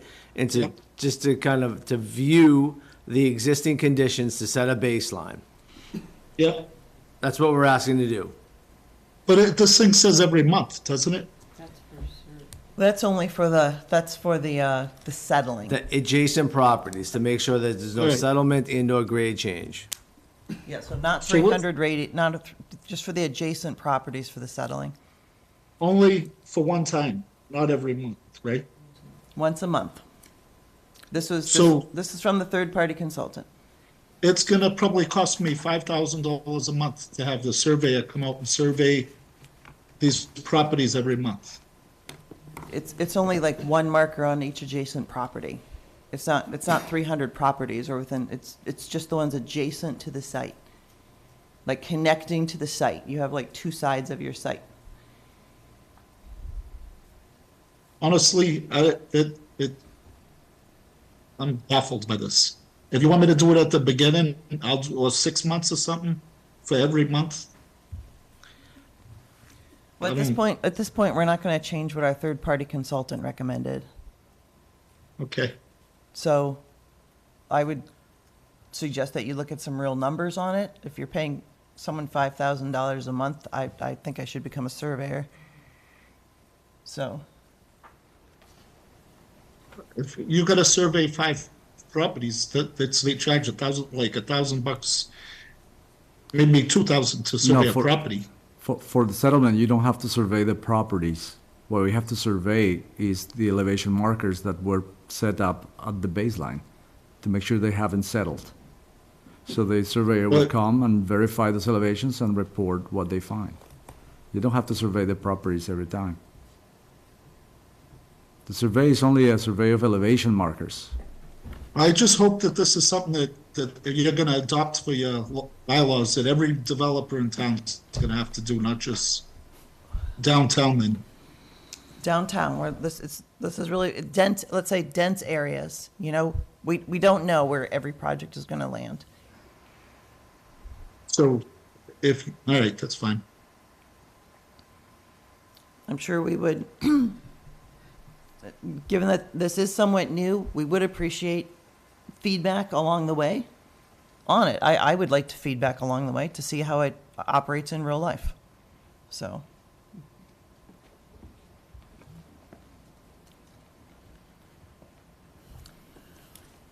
Okay. So, I think, does anyone have anything else on this list that we missed, that was pink and we forgot about it, okay. So, then at this time, the first thing we would need to do is to close the public hearing. Right now, the public hearing is still open. Once we close the public hearing, there are no more questions to anyone online. Is everyone ready to do that? Yes. Okay. I'll take a motion from the floor. To close the meeting? I'll make a motion to close the open hearing for 949 Homer Avenue. Special permit site and plan. site plan approval. I'll second it. And a roll call vote. Deepa Venkatai. Anna Tesmanitsky, aye. Marcelo Hona, aye. Catherine Jersey, aye. And Tricia Kendall, aye. All right, so is there any further discussion about this project or comments or? All right. Is there a motion on the floor if there are no comments? I'll make a motion to, I have to do one individually for each process. Yes. Yeah. So I'll make a motion to approve the special permit application of 949 Homer Avenue with the amendments agreed upon today. I'll second it. And roll call vote. Deepa Venkata. Anna Tesmanitsky, aye. Marcelo Hona, aye. Catherine Jersey, aye. And Tricia Kendall, aye. So that was for which one? Site plan? Special permit. Permit. We need another one for site plan review.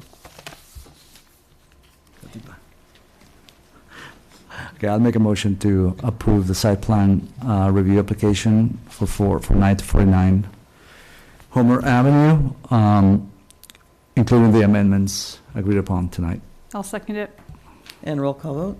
Deepa Venkata. Anna Tesmanitsky, aye. Marcelo Hona, aye. Catherine Jersey, aye. And Tricia Kendall, aye. So, the project is approved. The process from here on out is what, Peter? So tonight, I will print the decisions as we move on through other agenda items, and after at the conclusion of the meeting, I will ask everyone to sign, and then tomorrow morning, I will file this decision with the town clerk's office.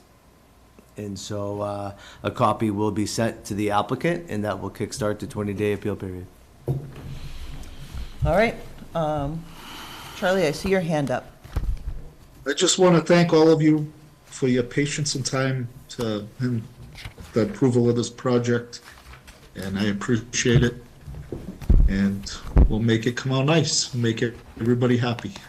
And I thank you for your patience as well. Obviously, we are constantly working to do better for the town. And I know that puts some frustrations on developers as we go through and try to have a better and better process. So we appreciate your patience as well. Any other comments? Have a good night. Thank you. All right. Whew. May I just say?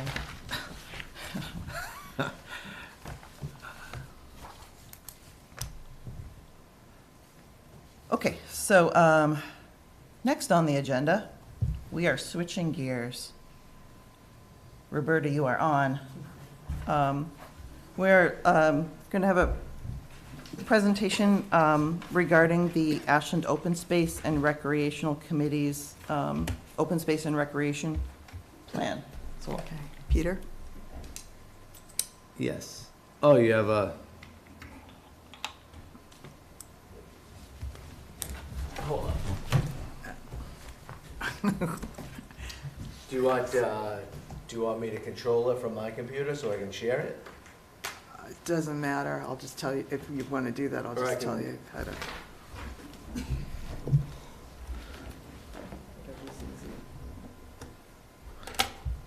Roberta, is your last name pronounced Suleman? Mm-hmm. Suleman? Yeah. I always feel like I get it wrong. Hold. So I'll just share it from this screen. I have to tell you to find it, tell you what. Oh, man. Open it. Okay. I'll just- That's on you, Roberta.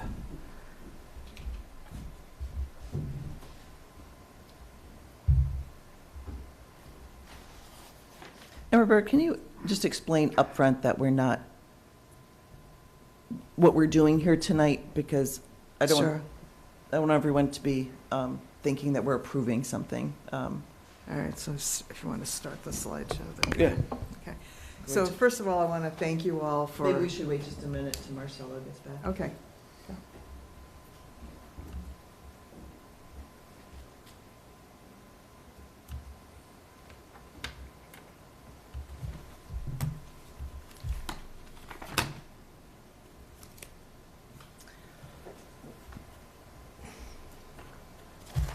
So I made you a co-host.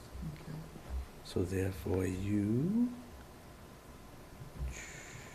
let's see if we can do this. Yes. Okay, so then you can just toggle Okay. back and forth. And then, and this obviously is just there, but you won't be able to see that on the screen. Okay? Thank you. No sweat? Okay, so those are your toggle buttons. Okay, great, thanks so much. Hi. Thank you, everybody, maybe this will be like a little refreshing break for you, I hope. Thank you so much for giving me a little bit of time on your meeting tonight. I really appreciate it. What I'm here to do tonight is just to explain a little bit about the open space and recreation plan and the new planning process that we're about to embark on. And the reason that I'm coming here to the planning board is that while we would run the plan for review by all kinds of committees and commissions in town, it starts with the planning board in the sense that the planning board is the only required review and comment that we are required to have by the state and attached to the plan before we submit it, which we're months away from doing. So what I had emailed to all of you before, what was emailed to all of you, is the plan that is currently in existence that expires at the end of April, because the state requires that you periodically update it because community conditions change. Development affects open space, all kinds of things change, the community demographics change, and what people want will also change. So this particular plan, the open space plan, is very prescriptive in terms of the structure and the content and the requirements. In that way, it's a much deeper dive into open space issues than the open space portion of the comprehensive plan that the town is currently embarked on. So while they may intersect and overlap a little bit, there's much more that happens in the open space and recreation plan with regard to open space and preservation, conservation restrictions, historic preservation, those kinds of issues.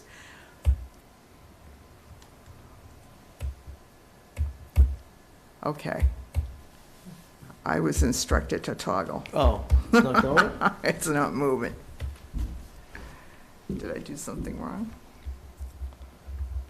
Yeah, that's weird.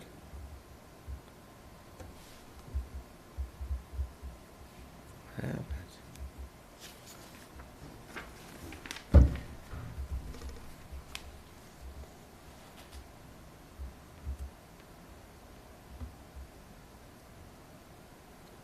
And actually, you could put your microphone on.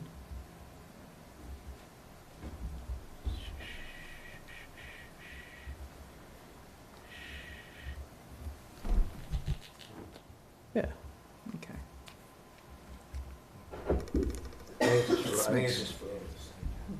Yeah, there you go. Okay, great. So these are some of the required content areas, and pretty much each one of these topics is a separate chapter in the plan. There are about 10 chapters in the plan, including all of the references and the maps that we're required to do. So we need to set out what our planning process is and how we're going to engage the public. You're required to have a certain number of public forums. You're required to do an open space and recreation survey. You're required to do specific outreach to the environmental justice neighborhoods in Ashland. And every one of the 9 census blocks in Ashland is an environmental justice neighborhood, determined so by the state according to the criteria of the demographics, which in this case is minority demographics. And one of the census tracts is an environmental justice neighborhood based on minority and income. So we're required particularly to handle that neighborhood, which is a lot of the downtown area along Pleasant Street and Cherry Street, and that area is tagged as a specific environmental justice neighborhood for minority and income.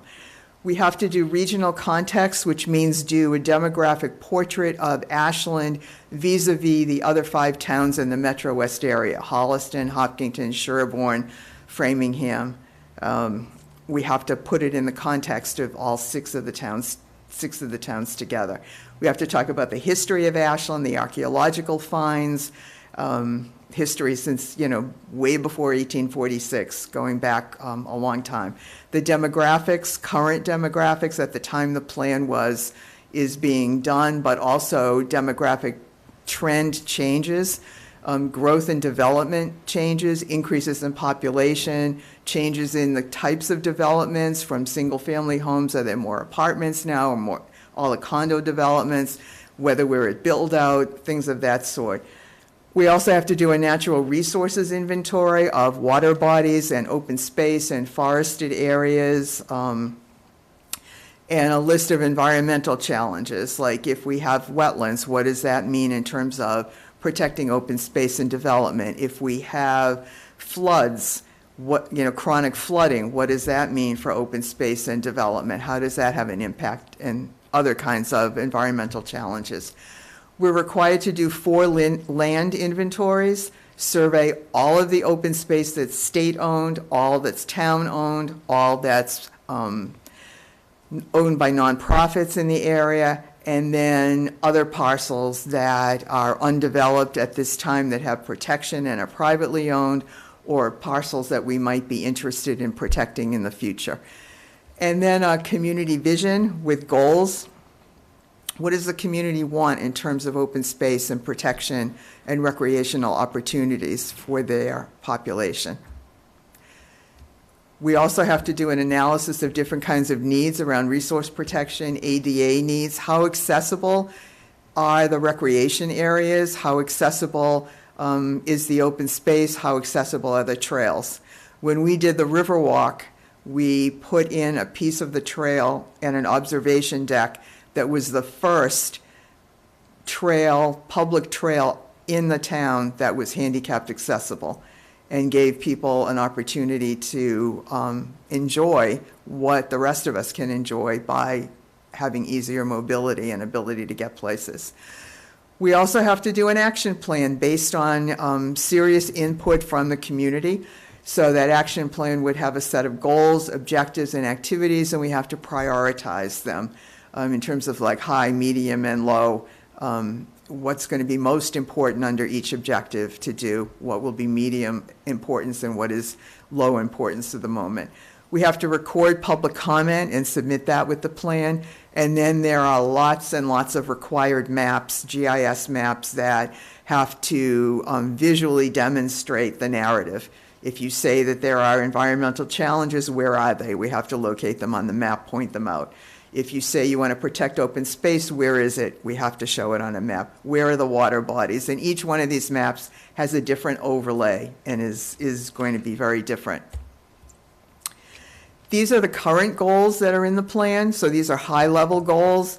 Then we have objectives under each one of these goals, and we have activities under those objectives. But this at least gives you an idea of the broader framework and the values that the community had when we did this plan and we received their input. They want to preserve, protect, connect, and enhance Ashland's conservation and natural land resources, provide, maintain, and improve diverse recreational opportunities, preserve the quality, character, and health of Ashland, and build a strong constituency of open space and recreation advocates through education. So if you think about each of these goals, you can also realize that there are very real living examples of how we have pushed those goals forward over the last 5 to 7 years of this particular plan. For example, preserving, protecting, connecting, and enhancing conservation natural land resources. We have the town's prospective tree bylaw. We have the wetlands protection. We have conservation restrictions on certain pieces of public land because we're required to if we bought them with state money and the CPA. We also have stormwater management now that is a part of protecting the water bodies and water resources in the town. Under the second one, recreational opportunities, we have the Trolley Brook Trail and the connectivity of multimodal trails, the Ashland Upper Childs Trail, the Riverwalk. Safe Routes to School is a project that is listed under the Open Space and Recreation Plan, and generally making the town more walkable and more bikeable. For the third goal, improving the quality, character, and health of Ashland's community, we have things like remediating degraded lands such as the Cadillac paint site that has moved forward, establishing a downtown historic district, and nominating sites for the National Registry to be protected, historic sites for protection. Those are just examples of some of the efforts that were listed in the plan that have progressed along through the town. And then the final one, building a strong constituency. We've done that through sponsoring open space events, hikes, workshops, educational events in Warren Woods and the town forest. We participate in Clean Up Ashland from an environmental perspective. We also staff tables at the farmers market and Ashland Day to distribute information and also to collect community input. So our plan expires at the end of April, and we'll be starting a new one. And these are some of our next steps. We'll be establishing a process for gathering extensive public input because we're required to, but also because we want to, and because the plan should be based and has always been based on the input from the public and what they value and what's important to them. We may need to secure resources for mapping and anything else that might need to be outsourced. We will review other municipal open space plans from other towns. We've always done that, and we'll review their updated ones. You can get a lot of good ideas for implementation from what other towns are doing. We'll review the current goals, objectives, and activities in the context of new public input and revise them as we need to. We'll also update the narrative, especially the demographic sections, because things have really changed and changed rapidly. And we'll be meeting with town committees and commissions to get their input as we formulate goals, objectives, and activities, and listen also to the public. We'll ask them for meeting time as we're formulating the plan, but then afterwards for review of the draft. We'll also have an open public comment period for the public to be able to review the draft. Then it gets finalized. We go back to the planning board because we'll need a letter signing off saying you reviewed it and you support it. Excuse me. And then we submit it to the Executive Office of Energy and Environmental Affairs, their Division of Conservation Services, which is the agency that has final approval. And once it is finally approved, Ashland is eligible to apply for state grants through the Division of Conservation Services for projects in town. They're eligible to apply for state grants and get the money. So I'm happy to take any questions. We'll be launching this, soon, trying not to certainly conflict seeking public input at the same time that the comprehensive plan is doing that. We won't be ready to be doing ours certainly in April, but, could be over the summer that we'll start doing some public outreach, especially at the farmers market and then into September at Ashland Day and doing surveys and the like. Happy to answer any questions. I'm happy to come back again at some other point to keep you informed of what's going on. And I'm also happy to sit down and let you get on with your meeting because you have a long evening. We always do. Thank you for that presentation. I just wanted to clarify or make sure it's clear to the board, because they received your initial email as well, that originally you said that this needed to be approved at the end of April, that there was a rush, but Yeah, that's not there the was kind of a case. misunderstanding of the schedule. There's I received clarification today from the state, so. So even though your current plan expires at the end of April, that doesn't mean that you have to have a new one all set and in place at the end of April? No, you can't, and they don't expect you to. They expect that there are going to be months, some municipalities take a year or two to develop their plan. Depends if they have a consultant do it or if they, have volunteers do it or whatever.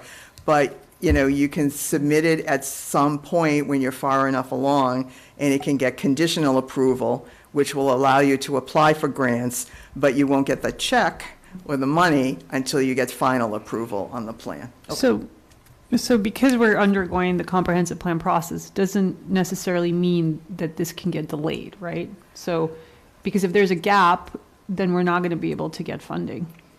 Is that Right, so we need to get our ducks in a row in terms of our planning. And so we may start some other things other than, public surveying or that kind of thing, because I don't want our survey to come on top of the comprehensive plan survey, which is on top of the DEI survey, and survey, people just won't Yep. fill them out after a while. So I'd like to give people a little bit of a breather. Yeah, from what I understand, and you are on the steering committee, the survey and the meetings in the box for the comprehensive plan, the deadline is April 26th. Right. So I yeah. think you're going to be good to go right after. I think what I'm kind of curious about is, obviously, your work is going to be very important to the comprehensive plan steering committee, because once that plan, whatever it is, once the planning board approves it, can be helpful and beneficial to the steering committee. So it seems like the timing is good. Mm-hmm. And the sooner we have it here, the better, because then we can deliver it to the comprehensive plan folks as well. Right, and I want to be clear about one thing that the Executive Office of Energy and Environmental Affairs says in their open space plan workbook guidelines, is that when we do a draft and we come before a board or a committee for their review, even the planning board, it's not that the planning board or any other municipal committee or commission approves it. They just have to say that they looked at it and they might have made comments and requested, changes, but they're okay with it, because they were very clear that the only agency that has any right of approval is the state, the Division of Conservation Services. Any questions, anyone? So when do you, and you may have already said this, but when do you see that having this new document, do you have a time frame when you might? I don't yet. Our committee hasn't met yet to talk about that. We're meeting in a couple of weeks, and we need to figure out the resources that we're going to need to push this forward, and if we're going to need to apply for any money to outsource any of the tasks. So months Whatever. to a year out, probably, before it gets back, before the end product gets back to Oh, yeah, us. yeah, Okay. yeah. All right, I would just say when that time comes, as you can see what our schedules kind of look like, to give us As much time, as lead much time as time, possible, given, absolutely. especially given the length of the document. Yeah. which We'll want to go through, so. Absolutely. All right, any other questions? Thank you all. All right, thank you.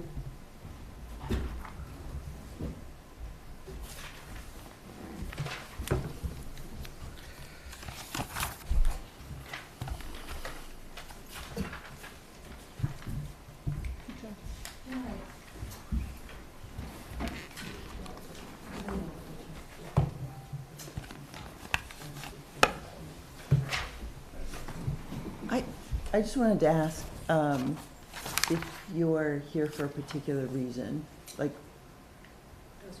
were you looking, I know our schedule says MBTA communities, but we're not talking about that tonight. Were you? So that means we can't comment tonight? You have somewhere in your agenda, you have public comment? Yeah, we do have a place for our public comments. That's fine. That won't- That's fine. I didn't know if our agenda No. implied that we were having a larger discussion. Okay. All right, so that's, sorry, I lost my agenda. It's here somewhere. Yeah, Oh, okay, Starbucks. which permit are we in? Okay, so next on our agenda is the discussion of the proposed modification to 399 Union Street Starbucks. Thank you, Anna. Peter, give me an update on this, or us an update on this. I'll give everyone an update on it. So, I think we've discussed this at our last meeting. Everyone understands the situation out there is that the electrical boxes were put on the side of the building. So since that point, the applicant, Greg Salvador, who's the owner of the property, he came to, in Starbucks, right, came to us and asked if we can move the mural from the side originally approved, which would be facing easterly along along Union Street, to the front of the building. And so I think tonight that is being proposed. this is the area that they are proposing to move. I cannot, that's the area that we can put, the mural would be located. And then secondly, within the packet, Starbucks does and has in some locations and is proposing in this location to provide screening elements of those electrical boxes. Those screening elements can be seen on a sample detail here. I just want to make a note that that ladder, this is a sample, and I hopefully tried to make that clear in my email. That ladder is not going to be there. It's going to be on the rear of the building. So let me reaffirm that's a sample. However, this is just from Starbucks. There also is a detail sheet of what these kind of screens look like. And furthermore, you can kind of see it from this back elevation here. The ladder will actually be installed right around here, if you look at the actual construction drawings of this building. With that said, I also printed out a landscaping plan. As you can kind of see, there is going to be a transformer box, which is going to be surrounded by some U's, which are kind of commonly known as arborvitaes, smaller arborvitaes. And then there are also going to be in the front area some inkberry hollies. Now I've kind of talked a little bit about this with Tricia, and I think the idea, if approved, would be to allow me and our conservation agent, Becca Solomon, who has a wealth of knowledge within the plant specimens, to try to see if approved to the front of the building, to see if we can work with the applicant to, I'm gonna say, add some pizzazz and/or some color to the screening around the transformer box, in addition to the screens being located to help block out and/or help. Could you describe that pizzazz a little bit more? What are we talking about? Yeah. Colors on where? So I'm colors on thinking- like flowers with colors? Well, here's the thing, right? Well, I was talking to, there's a number of, there's a number of examples you could kind of use, right? No evergreen is gonna flower, right? So if you're gonna have something 12 months out of the year for as a screening element, you're gonna want it evergreen, right? However, if you want some flowering shrub, you're gonna lose those, obviously, leaves, right? And so there's a couple elements that we could look at. And I'm not gonna start naming plants, but I think it would be allow us to work with the applicant to kind of replace those U's, which are non-native arborvitaes. With different species. With a different species. Can I just I'm so sorry, I'm just like a little bit confused because there's like the pizzazz idea, then there's the screen idea. Maybe the pizzazz was the wrong term. I No, pulled that's out of okay. the sky. But like, which one is being proposed? Yeah, The so- screening or the trees All or of them. both? Yeah, All at once? so let me explain. I think the thing was that Yeah, the electrical stuff got put on there. Yep. Probably everyone's seen it by now, right? It's not small. yes. So, obviously, the applicant proposed the front of the building. Yep, which Place is, for a mural, when you're coming down looking at it, you can kind of really picture something kind of cool there, right? So I think that was a great plus. But to me, that still left the discussion we had as a group, that this building has 3 sides that are bounded by public ways and public views. And by our bylaws, it says that those 3 sides are supposed to be treated relatively equivalently. They're not. This is the back of house side. And in order to rectify that, when it was a debate, they proposed the idea of a mural, right? Which was a good idea. We liked the idea. And I think the greenery on this was in anticipation actually of that mural, right? It's low. It allows the mural to express itself, whatever. The mural's supposed to be the important part.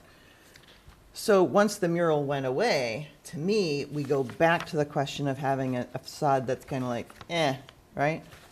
So the screen comes into place, which is basically just so that you don't see, I assume, the electrical stuff, the door, whatever. And then it goes to the greenery for me, like how can we, Just both. right, this box Screen is- first, Yeah, then the correct. green. The box Okay. has always been there, we've always been Is the- disguising it, that's always been there, you know. And will but- the box be behind the screen? No, the screen is closer to the Got it. building, I think you can Okay. see that. Correct. Yeah, sorry, I'm three-dimensionally The screen is challenged. for the electrical boxes. Got it. Yeah. The so- greenery Thank is you. for the transformer. Now I Right. imagine, now I got it. So it's kind of like these layers. So Okay. what I'm saying is that when we're all coming out of CVS, assuming you go there like I do, that is there a way to give that facade Some layer. a little bit Yep. more layer? It's not meant to overall, it's meant to, can we trade this plant for that one to give it a little bit more life on that facade? I Well- don't know a thing about plants, and I don't think Peter does either. No, I do not. So hence we thought Becca would be the proper person for this job, being able to say, swap this one out for that one. It's part of what she does anyway. To make sure they're native, she knows the different characteristics, and then it doesn't have to come down to, I assume, 7 people. 7 people. That unless someone's hiding Thank a you. secret talent, don't really know a lot about. Can I ask if the barrier is meant to be the entire side of that building? Like the entire, will the fence, I don't know what you call it, whatever this is it gonna cover the whole side where the electrical stuff is now hanging? I believe it's like right there. Like 2/3 of the way? So the screening That's what I mean. screening. was Starbucks. Did I remember that correctly? It was like Starbucks corporate, or they wanted it, or we asked for it? Because to me, that screening jumps out as like not better. If they want it, I'm not gonna say you can't have it or anything, but I'm not seeing that as better. Yeah, I'm kind of feeling more green and less screen. The Yeah. screen feels to me kind of, It's just another I think it's institutional gonna thing. pull It's my just- eye in more to it than the more natural landscaping, but I think they both are gonna play together. The screen looks like a nice screen. And I think I would rather have that, to have like layers like the plants, the screen, and then the electrical boxes. That, I think, really makes it go away. I would prefer to have the screen. if it It's was kind of like, Okay. it's a kind of a layering, a depth, a layering. sure. Yeah. Am I understanding that the screen would be closest to the building, Yeah. and then there's the Yes. transformer, and then there's Yeah. the plants? You Yeah. can kind of see the line on the plan. if you Yeah. look Yeah. carefully. You can kind of see the Mhm. line where the screen is, just on the other side of the sidewalk. There's a.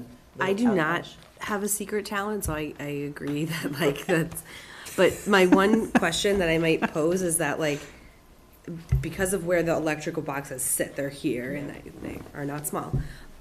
Is there a way to get a second tree to like to have some symmetry with this tree here? Like that would go a long way towards Visually, you would. That's an interesting visually idea. taking away those boxes. I don't know based on what's underground right Yeah. there and, you know, whatever, but There's a lot going on underground out Got there, it. so I think I would step away from a tree. But Becca can make that And assessment, I think right? we can make that assumption.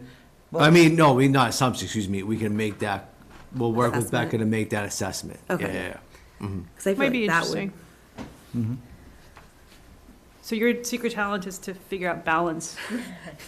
Obscuring large electrical boxes. Yes. All the, Apologies. They're very useful. we figured it out. We Kid figured wants it to out. show, I like the showcase the electricity. box because that she likes it. all right, so it seems, so this is obviously just an approach, and we're trying to keep it that It seems reasonable. reasonable approach. As long as we don't start putting a mural on the screening. And I'll leave the meeting. Are we gonna, That was a joke. are we gonna comment on the mural part? On the location of the mural? No, at the location, I think like we discussed it last time. I just have a question, because this graphic shows like a highlighted area where the mural can go. And is this what's being proposed kind of as a concept? Because the building has a plinth and a top with different materiality. And I think the mural should be on one or the other, but not on both. That's just my personal I opinion. think but the don't know if- box is what Starbucks is offering. Oh, I see. I don't think it has to be what we're taking. I see. So that said, I think the Cultural Council and The muralist. the muralists have some suggestions. Oh, okay. Or maybe, but if the planning board has a, you know, a preference or a suggestion, then I think we can, I think all I'm saying is that in my preference, that's just personal, I think we're not just plastering a mural onto something.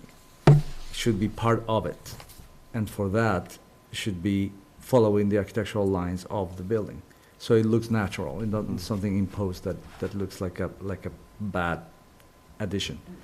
So it should be, yeah, exactly, it should be either on the lower wall, if that's what they want to do, or on the upper portion only, but not, I think we should let that line kind of read and be part of the building. So it's a mural with, inside a building, not a mural that somebody attached to a building. it's a great time to view it right now because that upper part is yellow, right? Yeah, I saw, that's why it came. Yeah, so it I just saw that. stands out as, to me, the upper part is what looks like the mural to me. Like, so it's visible from all the way when you're coming I down agree. that hill.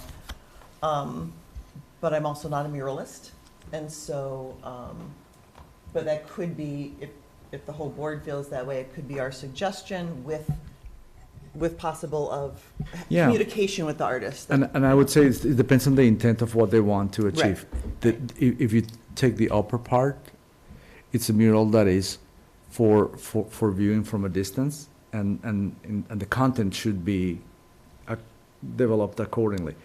If conversely, what they want to do is something that has detail that you experience when you walk by it, then it should be in the lower part so that it accomplishes that function. So it depends on think- what they try to I achieve, think but. part of what I recall the planning board wanting to achieve is to connect this to Ashland and have it be Yeah. visible to the public as we drive by or walk by, and maybe, I think some of the things we brainstormed about was, you know, it could be anything from a rendition of the Boston Marathon to, you know, some connection to Ashland's history. And I think the rendering that we had indicated that historic connection that would be visible to the public. So this could be a happy accident in a way, where this makes it really visible. It's a much more marketable spot, and hopefully one that would make it more exciting for Starbucks to the extent that they're involved, to showcase in a way that they like. But I think a suggestion from the planning board is fair. Like, we could suggest that we prefer for it to be more visible and therefore on the upper part, but we certainly understand if maybe the budget limitations or artistic preference or Starbucks preference places it towards the bottom. But I, for one, don't think we need, I mean, I think if the board feels really strongly about Marcelo's position, I support it. But I think I would trust the artist and Starbucks to kind of, if it bleeds into the bottom in a thoughtful fashion, I would have no problem with that. It could kind of tell a story that is both visible in a distance and could be enjoyable up close. So there are ways to make the space work for the artist, budget, Starbucks, that I'm okay with whatever happens. But I'm also comfortable with the suggestion. Like, we prefer the upper space. I would suggest, Whatever. That, given our conversation here, which seems like we're kind of in agreement on the next step, is to put together kind of a short letter or memo.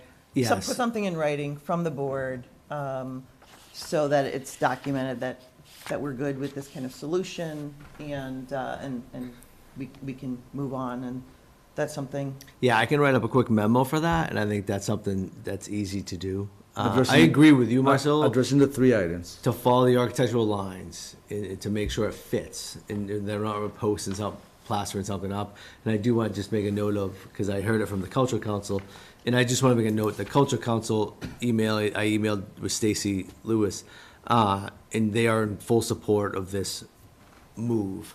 But also cost, right? And obviously the bigger mural, the bigger cost, more maintenance, X, Y, Z, right? And so that's just one element that needs to be kind of looked at. But no, I think we could take your suggestions and then kind of create a memo. You know this one item, but obviously, I don't know if it's included in the budget that they're thinking, but I don't know how Starbucks sees Yeah. it. But how is the building gonna be illuminated at night? Because the mural, depending on how the light of the building works or the site, Yeah. could On it work right now, there are there's sconces going across the front of just the building. down. No, Down they're up, and down. up. It's a two-way sconce. They're up, Okay, down. so, and at the mural, of the mural position, would there be others? I'm just curious. But probably I not, don't because that know. was not original. I'm just saying that the council, or whoever is addressing that, should consider, Lighting The- should be the- considered. yeah, what, Yeah. the reality of what the lighting is going to be, because Okay. that mural works at day, but it also works at night. Mm-hmm. Right, so I can work with Peter on that memo, or unless anyone else wanted to be involved. I feel opposite to what Marcelo said. It feels like Right. using the verticality would help in this because the material palette is kind of monochromatic for Starbucks, and looking at that kind of that rendering on the last page where it's probably an entry feature, that one vertical element breaks and actually draws your attention towards that versus all the vanilla exterior. And I think that verticality, using that in the front will help.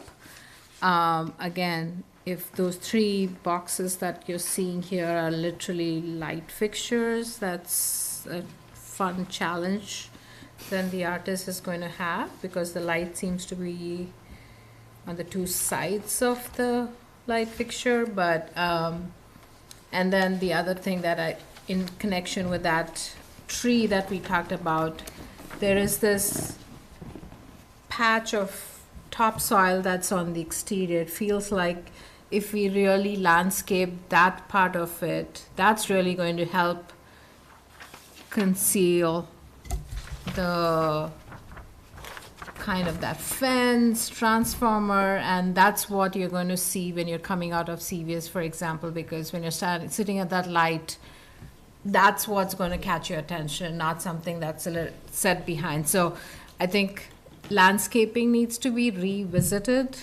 and not do a hodgepodge of stuff here.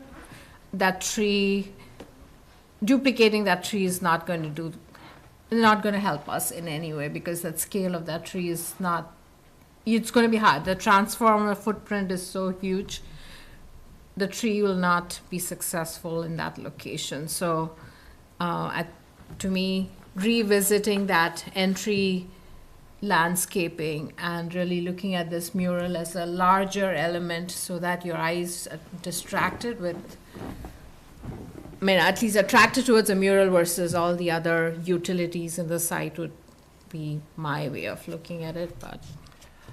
I think the revisiting of the landscaping is limited in kind of it's just, yeah, I don't think it's up for redesign. I think it's up for some swapping.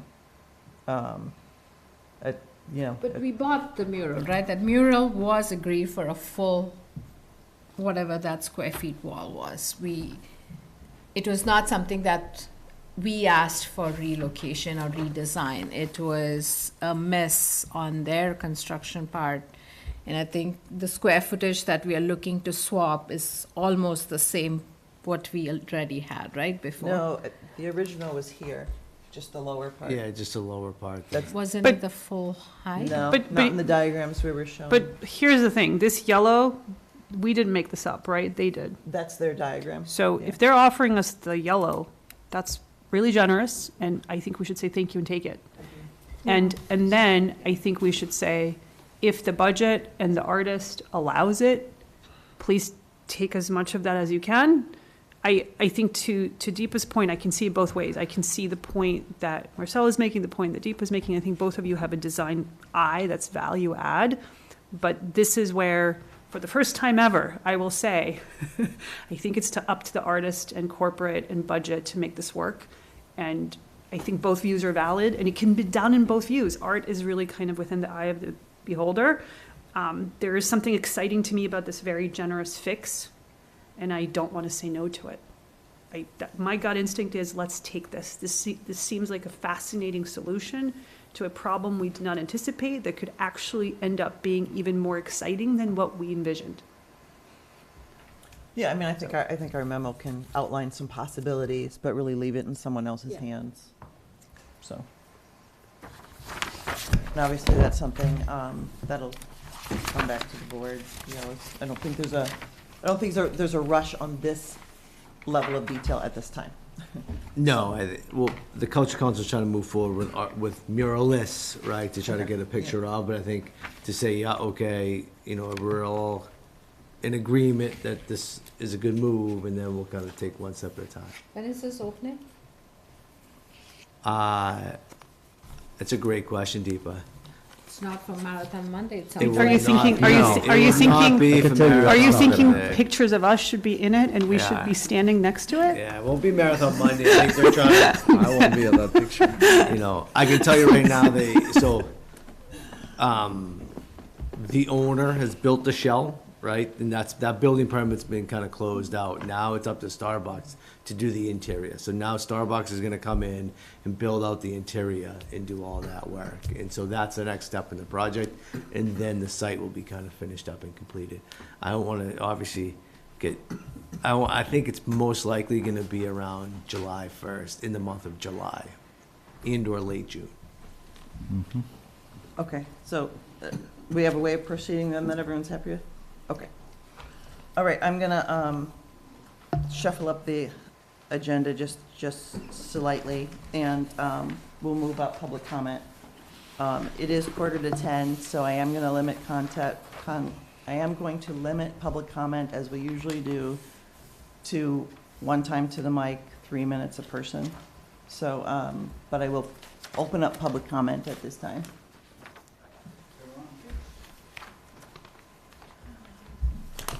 We're back.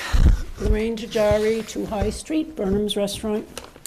The last meeting, my husband and I voiced our opinions regarding the MBTA community zoning. Then the members of 2 boards responded. I would like to thank Anna for saying that the Homer Ave project is exactly what you would like at Burnham's. We absolutely agree. Unfortunately, it is not true that we can have this right now without any issue. Peter was almost right when he said that project is 29 units per acre. The Homer Ave project is 29 units, but not on 3 acres as suggested. It's 3 lots for a total of 0.91 acre. That comes to 32 units per acre. All of you voted to leave us out of the MBTA zoning plan, leaving us at 10 units per acre instead of 32. And to say we could have this right now is false, because without zoning by right, we would have to go through the special permit process. We are a property owner, not a developer. Our only bargaining chip to sell the property is to have zoning by right that meets the goal of a Homeresque style project. We do not have the time to wait for a developer to go through the special permit process. A recent Boston Business Journal article said the following: in 2021, the state legislature passed the MBTA Act.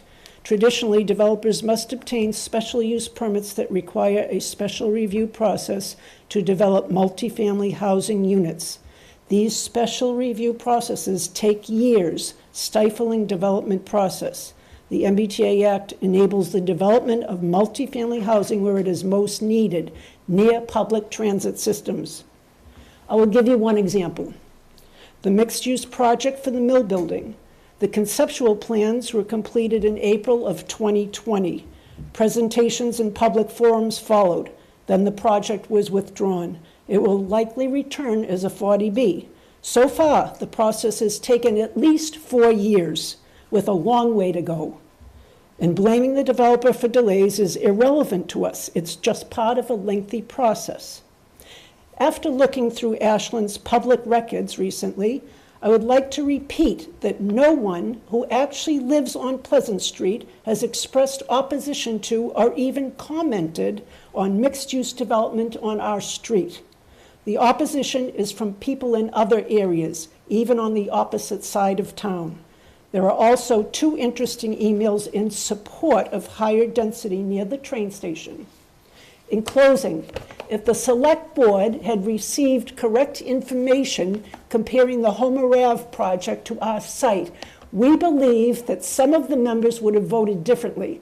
So therefore, we are requesting that a new vote be taken. Thank you.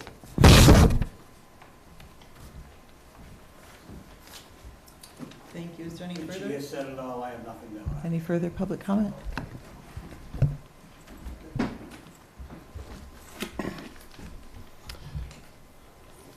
Good evening, Mark DeSoni, 49 Hawthorne Road. I would like to say to the board themselves that sometimes it's like pulling hair and teeth to get a progress going together. I want to say quickly that the agenda used to be so long when you do one project that all the details take a good amount of time, and this is why citizens' participation gets pushed down.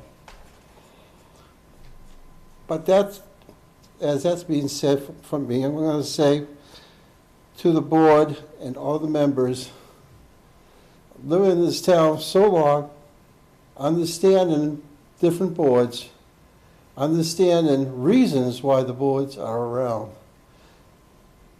I have filled myself with information and ideas and idealism on what things work out, that when a citizen comes out to speak like myself, I am informed.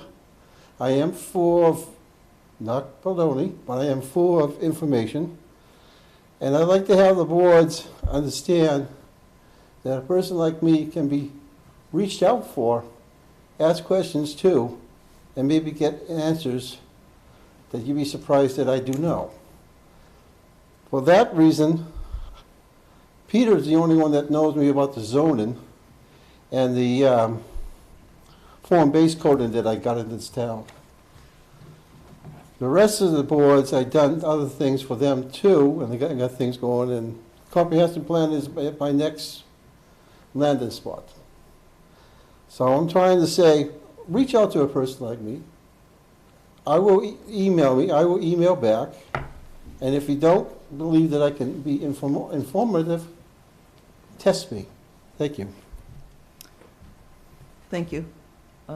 Seeing no other public comment, we will move on with our agenda. So the next item on the agenda is item 6, a replacement representative for precinct 1. I don't think we Yeah, I have that. no update on that. That's still in the town manager's kind of arena. Okay, I'm just going to express that's really disappointing because at April 26th, we're ending the public engagement, and I mean, that was the reach out, right, to try to get public, so whatever. I believe he's been trying, so it is disappointing, but. Well, I mean, the trying was supposed to be the next person, but if not, it should come back to the select board and planning board and try to do something. Like, I don't think we should leave it to one person. It's something that important. Can we just step back a little bit, because I'm not sure the rest of the planning board is aware of the context of the issue, which is that the select board and planning board, in choosing the steering committee for the comprehensive plan, wanted, if you remember, we wanted to have a representative of each precinct part of the steering committee. There is a precinct rep for precinct 1 who has resigned. There was a list of original applicants, if you will, for that position. It sounds like it's been difficult for the town manager to reach people on that very short list of, I think there was a total of maybe 2 or 3 that made it to the final list. I do think that it would be really important for the planning board to think about working together with the select board to come up with, to release a reach out for a precinct 1 rep sooner than later, because yes, we're going to probably miss the deadline of having a precinct 1 rep be part of this round of public input, but there's going to be multiple other elements to this process, and so the sooner we have a precinct 1 rep, the better. It'd be great to have somebody soon, like while the public process is happening, if possible. So in my opinion. I mean, not that I think this is the direction the planning board wants to go this evening, but it sounds like there's a list, and you're going down the list, and it's not happening. Going down the list, finding a person to say yes isn't going as quickly as you had hoped. We don't know. I haven't, do we have an update from the town manager as to how the reach out is going? You know what, I haven't talked to him on this topic in a few days, to tell you the truth, so, I can't give you I don't want to speak, without the correct information. Without up-to-date information. Last I heard, we were still talking with the next person on that list, and I cannot confirm where that conversation went. But I'm happy to reach out to Michael again, but I know he's been trying his best, and it is one of many things on his agenda and/or to-do list. So do you just want to express that we hope this position can be filled as quickly as possible? Well, I think there's alternate ways than leaving all the work with one person that we know is very busy, like But certainly you don't want multiple people calling the same person saying, please, please, please join the Well, comprehensive. I don't. I know, it's, I mean, plus it was an I'm appointment. asking what your Okay, I potential- left the comprehensive plan steering committee saying, I'm going to reach out to the next person. I don't actually believe that the project management group had a next person, but we don't need to be picky. If there were some people that got interviewed, and if one of them take it, I'm okay. But if we're getting a stumbling point, we need to regroup, and like maybe you have to open it up. Maybe you just have to say precinct 1 is now open and do that process, some version of that process again. I don't think one person needs to be fully responsible for this, and it's very critical, so I think it has to go back to Okay. some process. I'm sorry, it doesn't seem like a huge issue that needs a group, but maybe it does. Deepa? Sorry, I must have missed, but how was the town manager nominated for this task? Who nominated him? The town He- manager did. He has a list. He was the one, his No, office. but somebody must have given the I direction think Michael for- volunteered. He volunteered. Yeah, I think Michael stepped up and said, I'll take care of it. So just, I recall we had an agenda with the select board to discuss it. At that time, there was no information. Now it's been, what is it, a week and a half since then, and we still have no information. I think that the next meeting of the board is in 2 weeks from now, and then the closing of the period happens. So essentially, we just need to come to grips with the fact that by having Michael do it, and Michael is busy, we actually have no precinct 1 rep for the period that is critical, which is the public input period. So it is what it is. My suggestion would be that the planning board can lead here, and the planning board can say, if we choose to, that we have a recommendation to the select board, which is that we should advertise for precinct 1. We should find the old advertisement and we should release it. And then we should see who responds and bring those candidates back to the process, which was the select board and planning board working together. And I would suggest we advertise as soon as possible so that we have a chance to get somebody prior to the closing of the public data period. Okay, well, go ahead. Sorry, just, do we have to go through the select board, or can we just say, if Michael can't get a hold of people in the next, this week, we open up the talent bank form next week?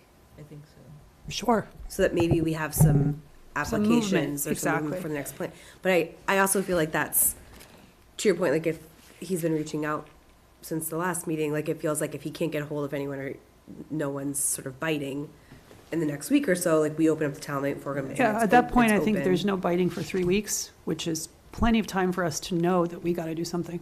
Okay, so let's have a suggestion from the planning board that if Michael cannot fill the position from the list, in the next, what, by Wednesday, since he's been working on it, that the talent bank form opens up before next weekend to fill that spot. Is that an appropriate suggestion to put to Michael and to the select board, who are our partners on this? That seems reasonable.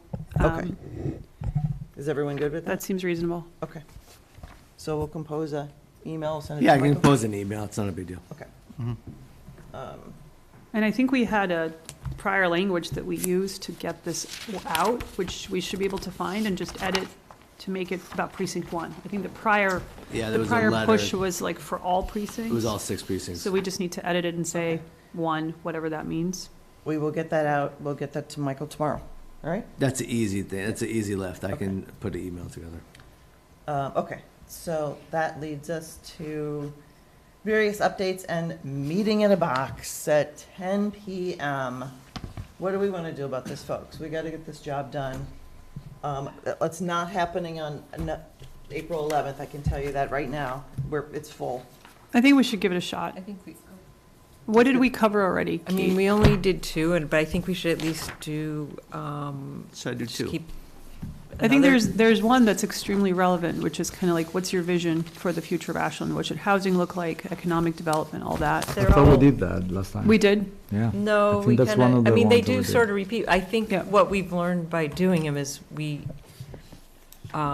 this was a fun group to do with because you live it more, but just keep it moving. Okay, that's So, fine. ready to start? Yeah. Are you Get taking us a notes too? question. I will take notes too, but activity 3, so we've done 1 and 2, we're on 3, living and working in Ashland. Imagine the ideal future for Ashland's residents, housing, and businesses. Who lives in Ashland? What different types of housing are available? Example, multifamily, smaller homes, rental housing, affordable, missing middle, etc. What kinds of jobs are available in the town? What types of businesses would you like to see? Where are they located?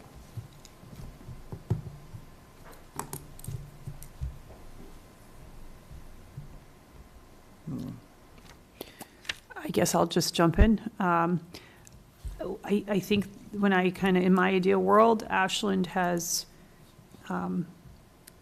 more sustainable living neighborhoods, meaning that I can live in a specific area of town and not have to drive across the train tracks to get to a grocery store. I can kind of do my local shopping and what I need to do within a short distance so that I avoid traffic, more walkability, and I can live, play, work, in theory, within a neighborhood that I can access. That also includes the ability for the kids to have some kind of play area, for elders to have safe social spaces or transportation spaces within that imaginary ideal of what Ashland becomes. As far as housing, I would say more what I call real affordable housing. Real affordable to me means subsidized housing for our income-restricted individuals, for our elders. I think Ashland has done a good job working with developers to build multi-family residences that have statutory affordability, but subsidized affordability we don't have a lot of recent, and I think we could benefit from that. I also would love to see accessory dwelling units and flexibility for homeowners who could, in theory, find ways to have their elders stay on their property, find ways for the growing population of Ashland to actually continue to afford Ashland. And the last thing I'll say is when I moved to Ashland, Ashland was affordable for me relative to other communities. If I tried to move into Ashland today, as a single working mom, I could never do it. Ashland essentially has become impossible for someone like me to move to, and I would consider myself, based on income and education, to be someone who should be able to afford to live here but cannot. And so if I cannot live here, then people who don't have the privilege I had, which is a high degree of education, will certainly not be able to afford Ashland, and that's not okay.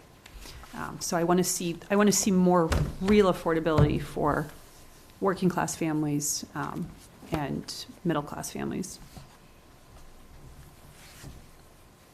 I think a part of the question was about working in Ashland, and I think, I would like to see, kind of the thought of 126 Pond Street development really become that commercial corridor that has been intended to be for decades, right? That's the whole reason that the state gave all this money for that to become a commercial corridor. And I think there's obviously a lot of very underused properties along there, including the Shaw's Plaza, right? It's about kind of a big open parking lot, and things that can provide opportunities for a lot more and different kinds of businesses, to use that area of town much more, give you a reason to go over there besides Shaw's, right?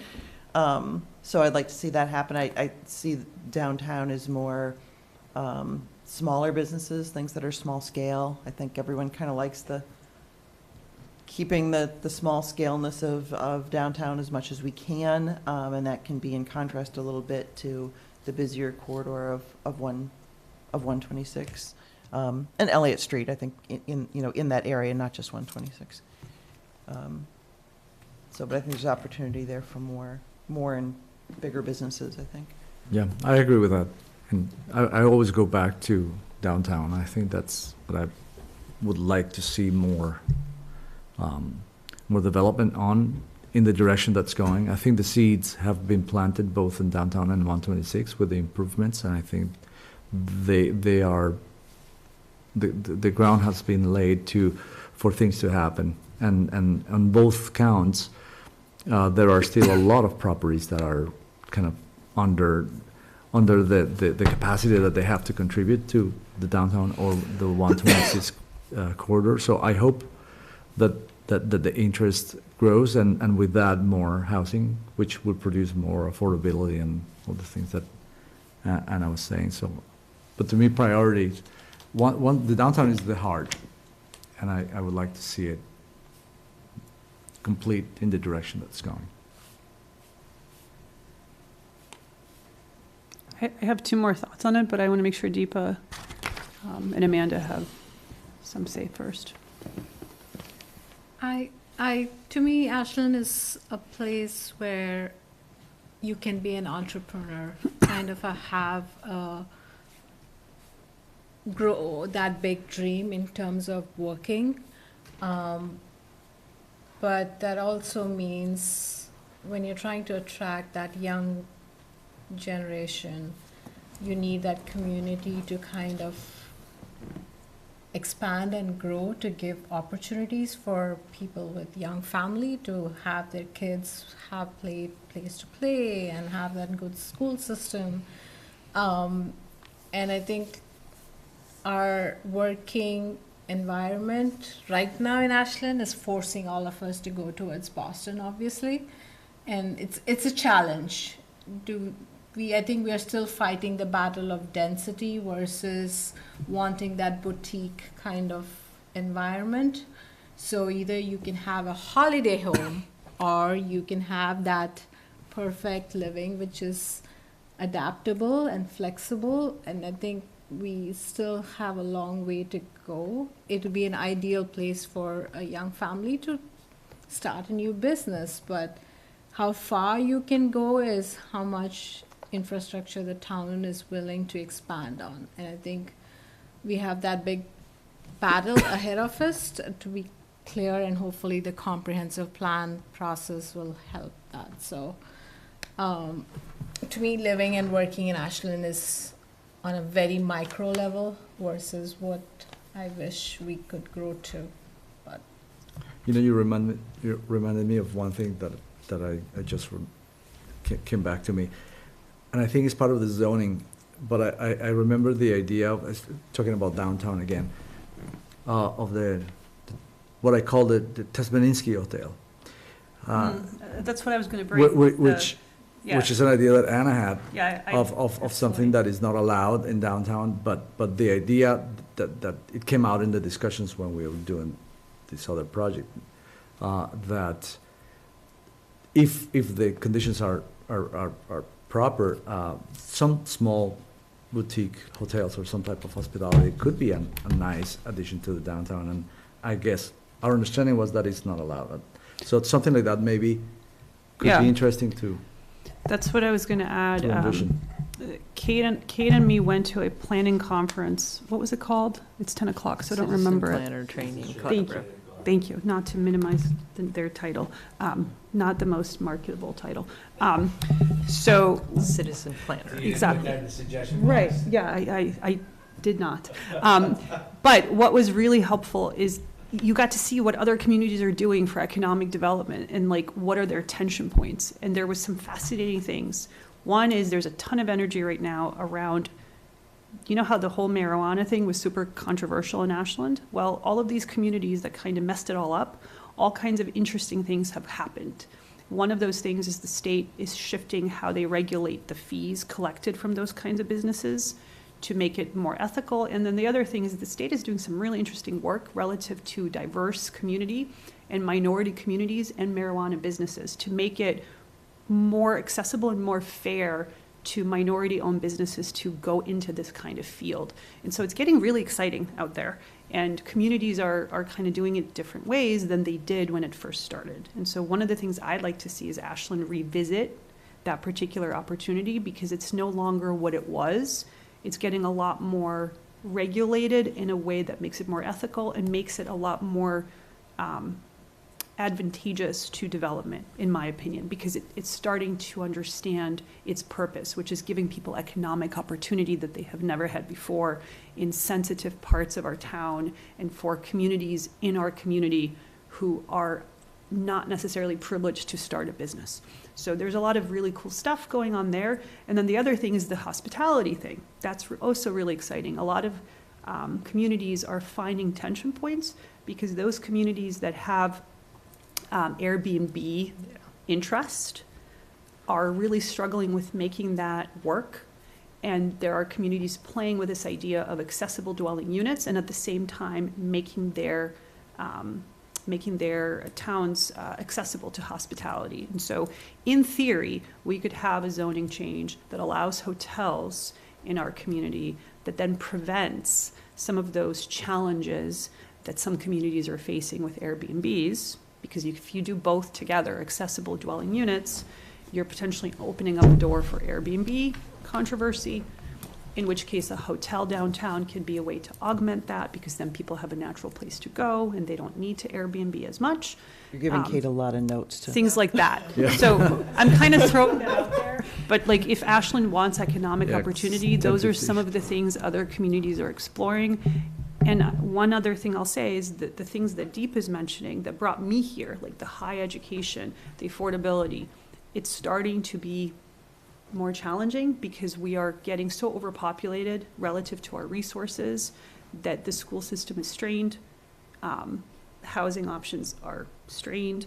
And so I will reinforce the idea of economic development and commercial tax base being an exciting way to balance our budget or move towards the financial stability that we need without over-relying on more apartments, more housing, more pressure on the schools. Amanda, do you have a chance?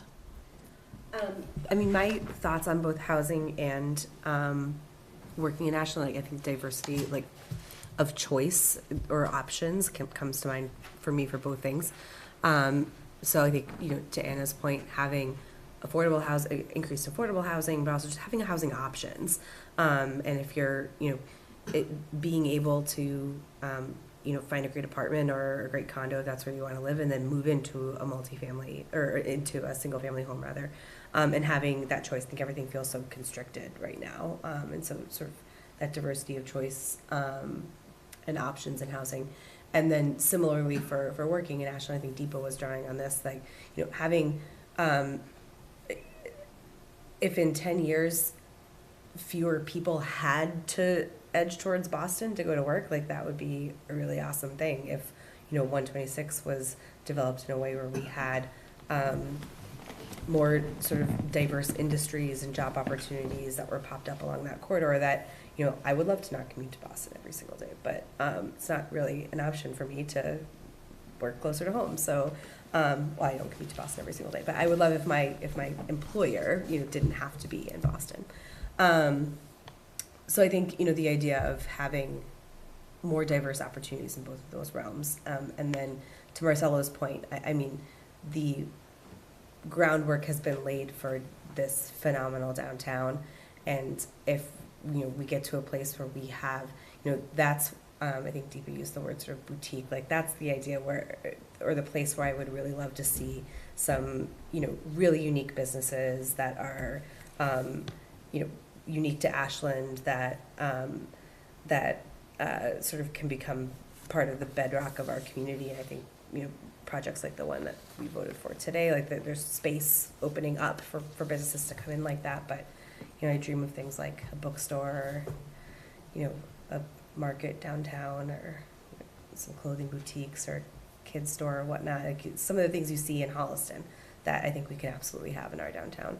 And we're opening up the space, we're laying the groundwork for that, in terms of having spots for these businesses to crop up, but. You had a bookstore, a kid's store, I missed one in the middle of that. Clothing store. Clothing. Oh, so I have so many ideas, Kate. Okay. We'll fill them up. You're a very good scribe. I have Well, to we're- read it now and write it. Move on to another one? I think so, at 10:15. Operations and transportation in Ashland. Imagine the ideal future for Ashland's town, buildings and operations, public services, and transportation options. What would you like to change? What would you like to stay the same? What do public buildings and properties look like? Who has access to public spaces? What does the day-to-day running of the town and public schools look like? How is car travel, biking, walking, or public transit made easier, safer, or more widely accessible? What type of transportation options exist?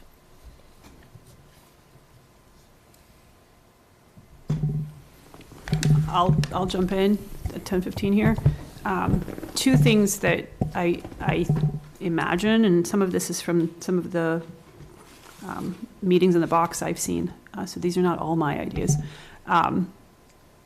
One is that downtown is extremely valued, but that there seems to be kind of frustration about traffic. And so one of the things I've been thinking about is, like, what are we missing? And I think one of the things we're missing is some form of a garage, some form of a place where you can park and actually park affordably, park cheaply, and be able to get into downtown and enjoy it without overly relying on cars. Now, if you come into the MBTA stop, is that too much of a walk, et cetera? And one of the things I would suggest is we consider something like a local town shuttle or bus system. Obviously, we would have to work with various transportation related entities regionally. I would imagine something like we create some kind of, I've been jokingly calling it the clockers shuttle, something that looks like a little watch or a clock face, and that represents some sort of a circle through the town of Ashland that takes people from the MBTA station to downtown, to 126, to the community center, to Ashland State Park, back to the MBTA on the other side, so that you can really see the entire community and get around. This would be revolutionary for our elder community who don't have cars. We've been hearing from elders in the meetings in the boxes that they literally they don't have a way to make it to town hall or to our town meetings. They're unable to show up and vote. They don't have cars. They can't go to the store. They rely on food being brought to them by agencies, et cetera. So there are people in our community who are literally limited in where they can get around. There's kids who don't have an easy way to get around either. After school, they're all congregating in Stone Park because they have nowhere else to go or it's too far. So there's huge benefits, economic benefits to some sort of shuttle and a better parking garage system in Ashland, or a garage of any kind, anywhere. I like the idea of a shuttle, but I'm not sure that there's resources for a public one, but I mean, it would We're be just great. dreaming. I know, So, but there's something that we've heard in a couple of projects that have been proposed of a proposal of including as part of these developments a shuttle system that takes people at least to the station or an agreement with what's that entity? The MWRTA. MWRA shuttle to come in their place, like in 126.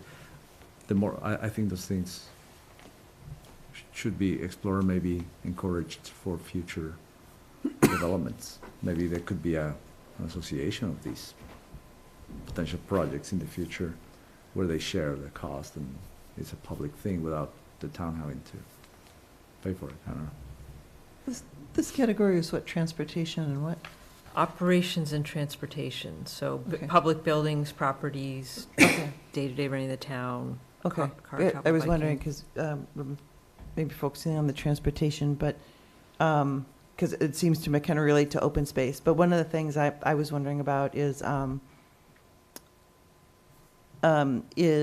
outdoor facilities like tennis courts and basketball courts, some indoor things like indoor basketball courts and outdoor tennis courts, where just to be able to use them, it's a little tricky. Like you can go to the middle school and use the tennis courts, when there's no school and there's no lessons and stuff.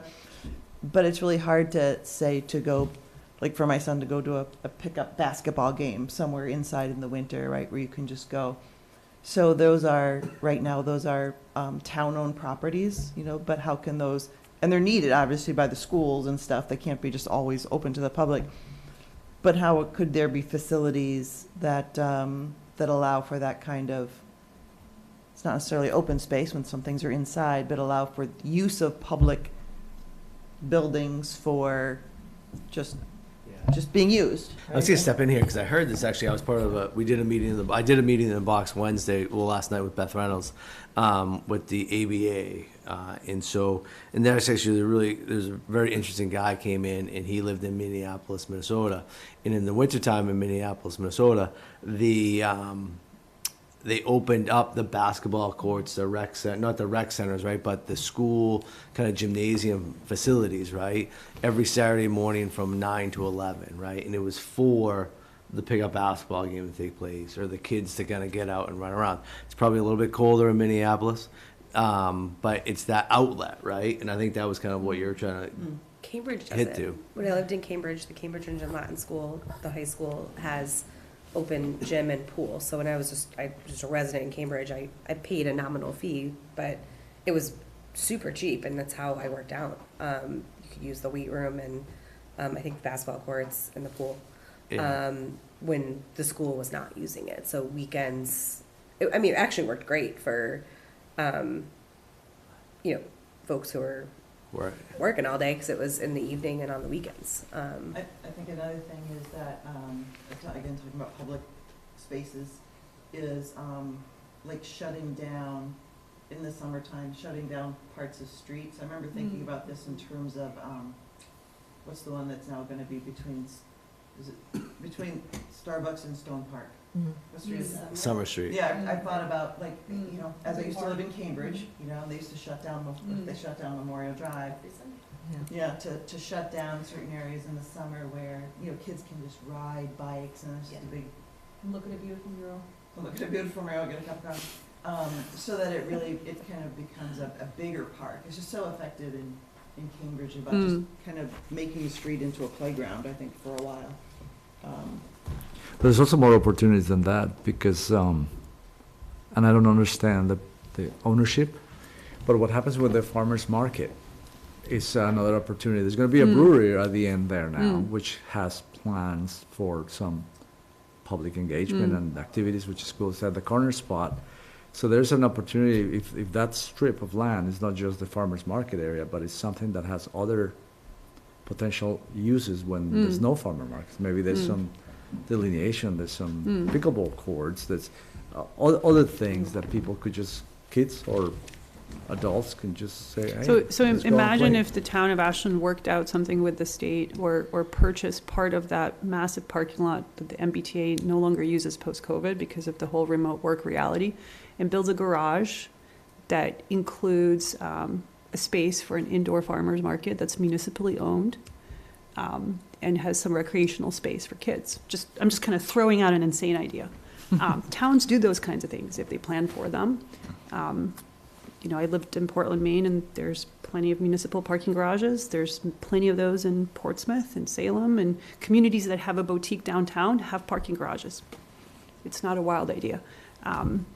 But to your point, like recreational opportunities for kids, whether they're inside or outside, are massive. We do have underutilized publicly owned spaces.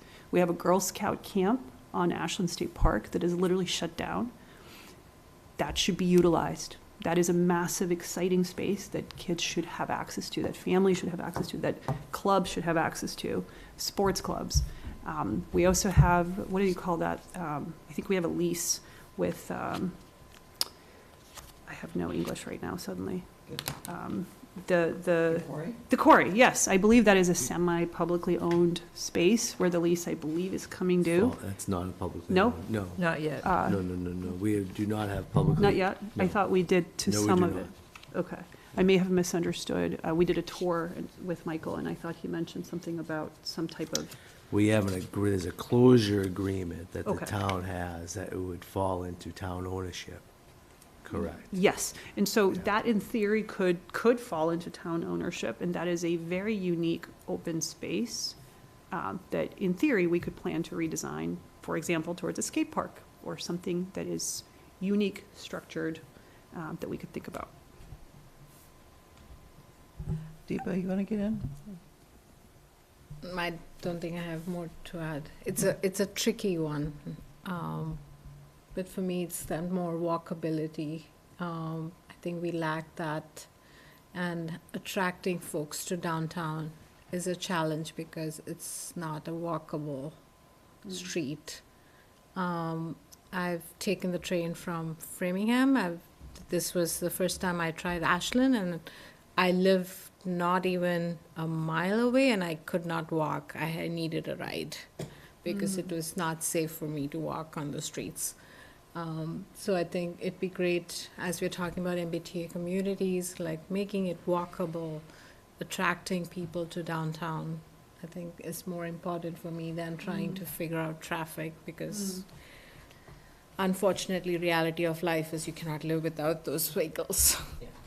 I think for me, it's connectivity. Like, I think the traffic and the walkability for me are both a connectivity issue. Like, I think about the path that I drive every morning, and I'm like, this is wild. Like, sort of the way that we're constricted and the ways that we have to cross town, it forces so much activity onto sort of onto Main Street. You know, the way that I traverse in the morning is just like kind of absurd. And there has to be a way to sort of, I can be at the train station dropping my husband off in the morning with my 2 kids in the car, and then needing to get to the Federated Church to drop them off for daycare, and I'm looping all the way back down, 135 and through Main Street when I'm right there. I could shoot down Pleasant Street and I'd be there, in a minute.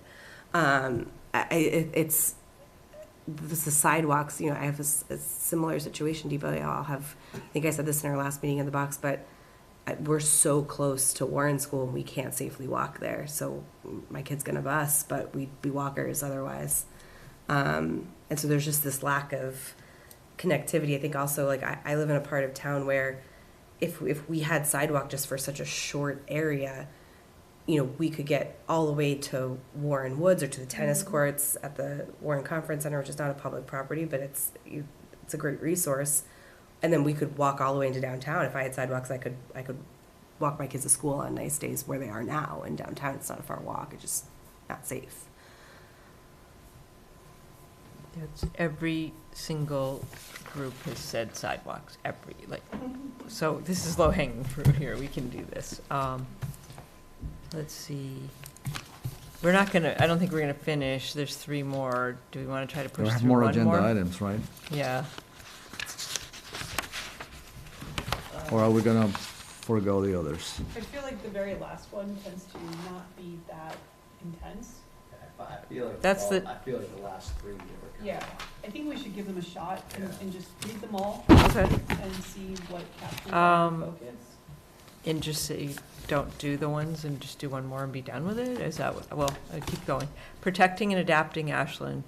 Imagine the ideal future for Ashland's historic and natural systems, as well as the town's ability to adapt to climate change. What would you like to change? What would you like to stay the same?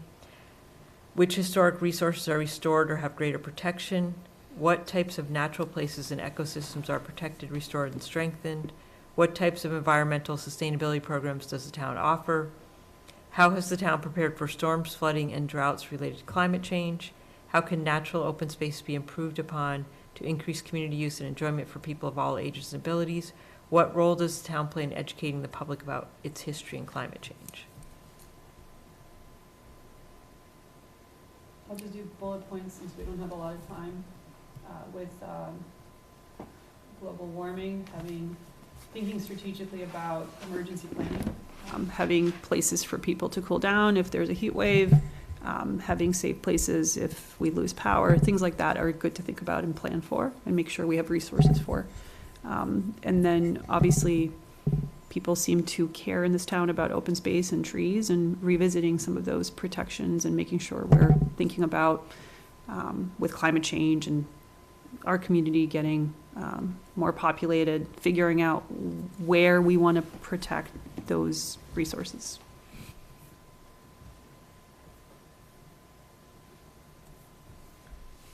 Unrelated to comprehensive plan, I remember someone on CPC like talking about, like, why doesn't Stone Park have a splash park for kids, right? You know, and talking about places to cool down, right? To without, you know, without going into air conditioning. But the Ashland State Park, as I'm sure you probably know, is absolutely packed on hot days in summer, just packed. Like the parking lot will shut down. Like there's so many people trying to just get in and enjoy, be cool and gathering, you know, as well. And so if there's other places to go, that obviously you're not going to dig another lake, but if there's other places to go, I do think that there could be other access points to Ashland State Park, because people are always talking about the parking lot on the other side, which gets way overrun. But yeah, there used to be able to go into we used to drive into the Girl Scout Park and camp and then get in that way, but that's closed off. It's probably unsafe, maybe. But there should be other access points to get in there and be able to use this resource that we have. And I'm only relating this to climate change because you talked about cooling down, but it's a good to have in there somewhere. Like how do we access this great thing we have? There's very limited ways to kind of get in there and enjoy it. So Yeah, there are trails that folks use to access it near my house. I live right across the street from the state park, and it's not uncommon to hear choppers like, that someone got hurt or something, because it's not safe. It's not it's a hike down. It's not a safe access point, but it lands you right at the dam. I think I know that path. I think Yes. I've been on it. Well, I can envision my soon, one day teenagers that they will be. There's a lot of folks that head down that way, but I lost my entire train of thought. Accessibility. You guys all mentioned water, so I will say that it mentioned like educating the public or things we need to think about. I think water conservation is an important thing to consider. I think we will be struggling with that within the next 5 to 10 years. Anything else? Move on. Sustainability, just as a kind of note, like, I just asked a question last night from the blocks, like, from a sustainable standpoint, like, we all know about, like, Black Earth, we do compost here. I know a couple of years ago, someone mentioned there was like a rain barrels, which is a good option, obviously, for water conservation. Do you think any of those elements could be? Absolutely, we should add that, spearheaded more electrical charging stations throughout town. All those things that I think Worcester is doing a lot. A lot of grants for that type of thing. There are grants out there. We're actually going after a couple of them. We're having actually a big Earth Day celebration with folks, including the Compler heads of plan at the corner spot. But Black Earth is going to come. We're trying to kind of advertise it out to everybody to have that kind of environmental sustainability kind of vibe to it, with obviously solar companies X, Y, and Z. I think it would be great if we had a way to make Black Earth clearly more affordable than just relying on our town trash bags. I think that's I know it's that's a tough ask, but I think that's it's a barrier in our household, because we're married to at least one large trash bag a week with children in diapers. That's not. I know Ashland residents feel very strongly about the trash bags. Those keep coming up just like sidewalks. Yeah. It's fascinating, but people really have a lot to say about the trash bags. So if we can plan for a future, either Yeah. without those trash bags, where you collect fees in a different way so that people are less frustrated and taking out their frustrations on a orange trash bag. And instead, we find a way to create fees that people actually understand better. Yeah. And maybe come up with other forms of saving money. Yeah. Or give people incentives.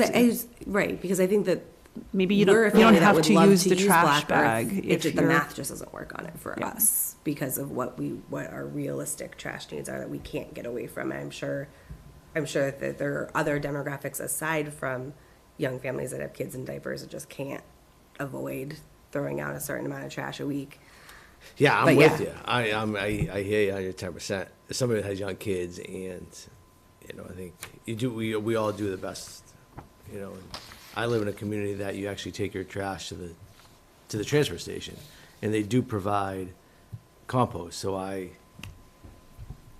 as my mother has given me more information on composting, aka guilt, I scrap it and I freeze it and I take it and I throw it over into the compost pile when I go to the transfer station. So, and that works for me, but obviously it's the options, right? I do Black Earth.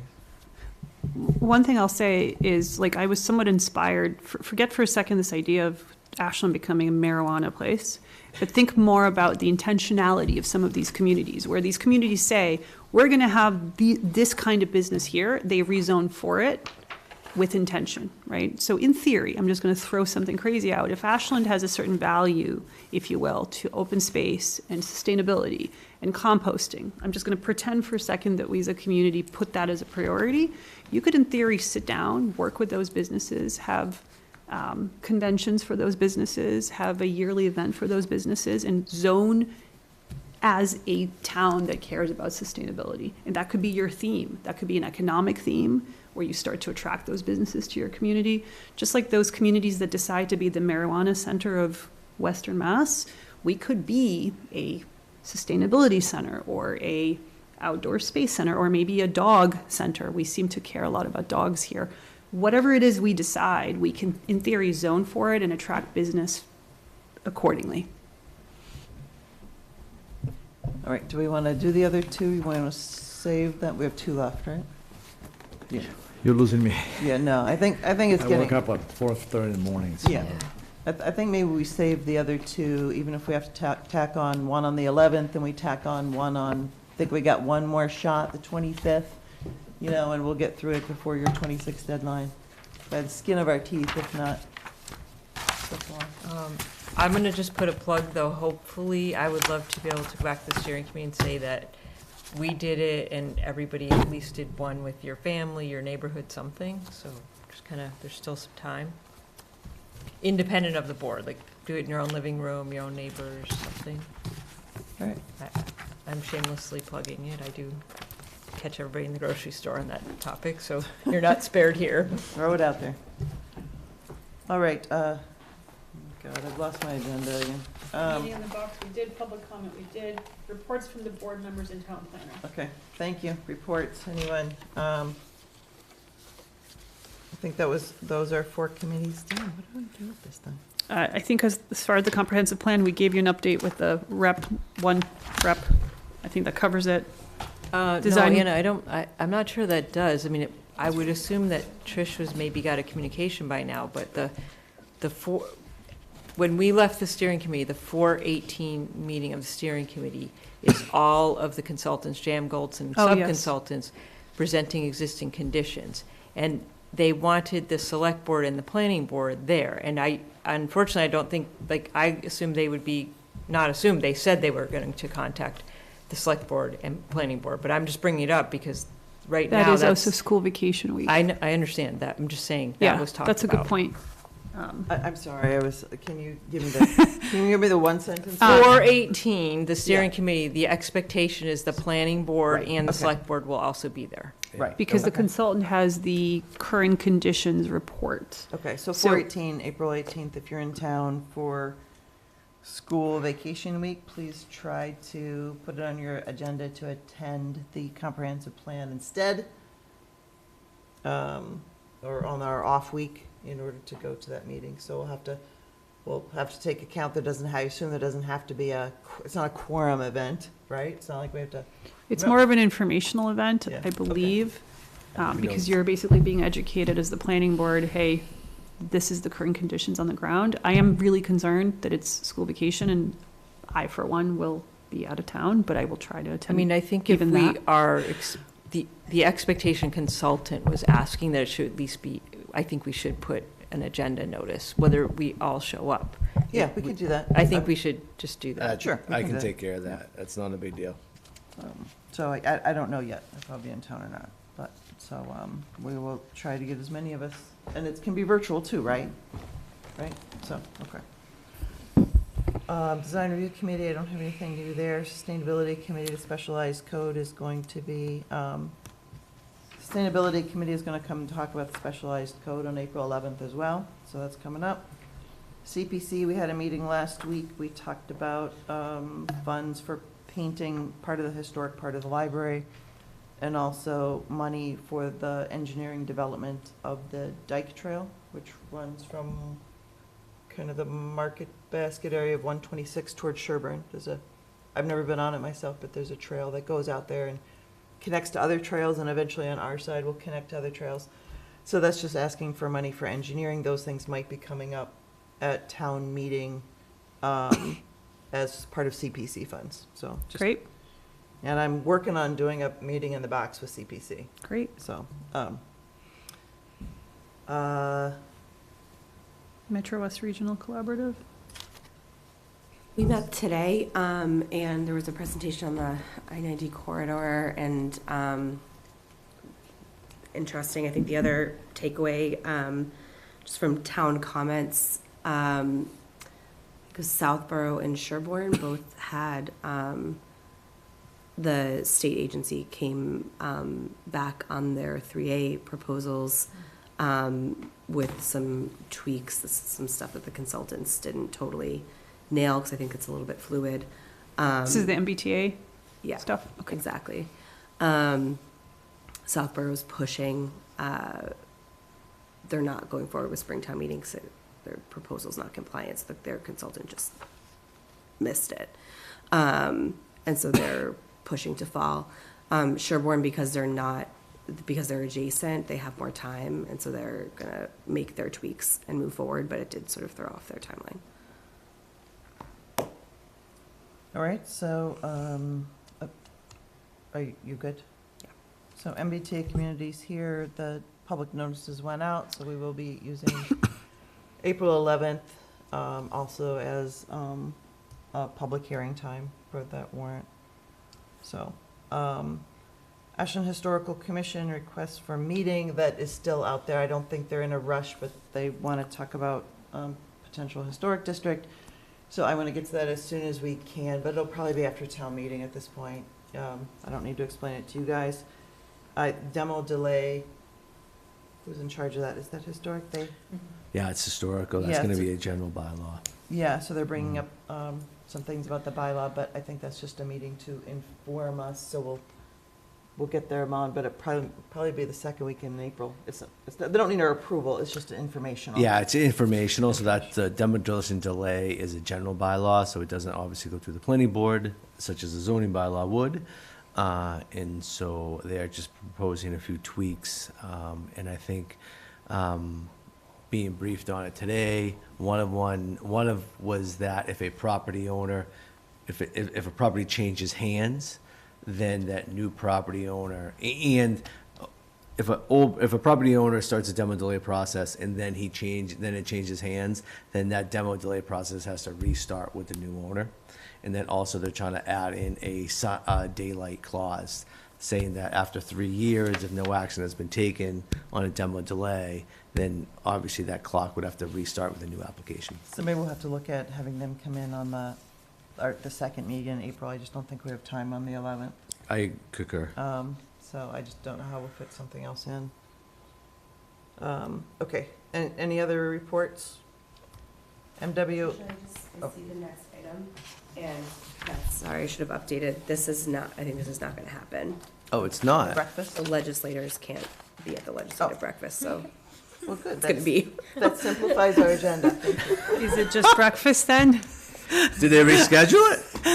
It's TBD, I think they're looking at it in June. I mean, if they're not there, I'm more likely to show up, so, Yeah, just I kidding. think the legislators sound, it's budget I'm just kidding. process time, there's all Gotcha. sorts of things going on. I so didn't they- get to those emails today. They so maybe cannot that swing came across. breakfast. All right. Okay, so we are to updates. I have kind of, we talked about Starbucks. I have no other updates for that list, except work continues, obviously, at Village of the Americas, and I hope to get back up there next week. And then I just want to make note for new projects. I sent that application. Hold on, Yep, Peter. 501 Pond Street. yep. That permit is going, they told us that they were going to start this spring. Mm-hmm. Is that true? I do not know. So when I last checked, the current owner is Trask Company. It was always my understanding that Trask was going to move that permit anytime after January 30th.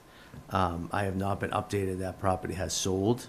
And so therefore, I do not know if Trask is going to move forward and/or if the new owner is. I can tell you, though, that Trask has been working with our water and sewer department to take care of one of the conditions that we had in our conditions, which was to install the 20 feet of a sewer connection pipe that would link up the Pumping station, yeah. pumping station to the existing sewer. And so that is being worked out, and so I have been on those email chains from Trask with Greg Eldridge, who's our sewer third-party consultant, to outline that work.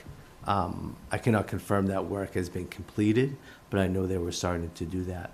In my eyes, that tells me that Trask is obligated to finish that and to do that work prior to moving any land and/or work order. So that is being worked on right now. Any follow-up? No? I mean, I do briefly. We actually, residents at Valley Farm, we did a meeting in Vox, and people obviously are interested because it's a big project near them. So I guess if you at some point can have a memo, like we were particularly asked, people are both excited and concerned about what's going on next door. Mm-hmm.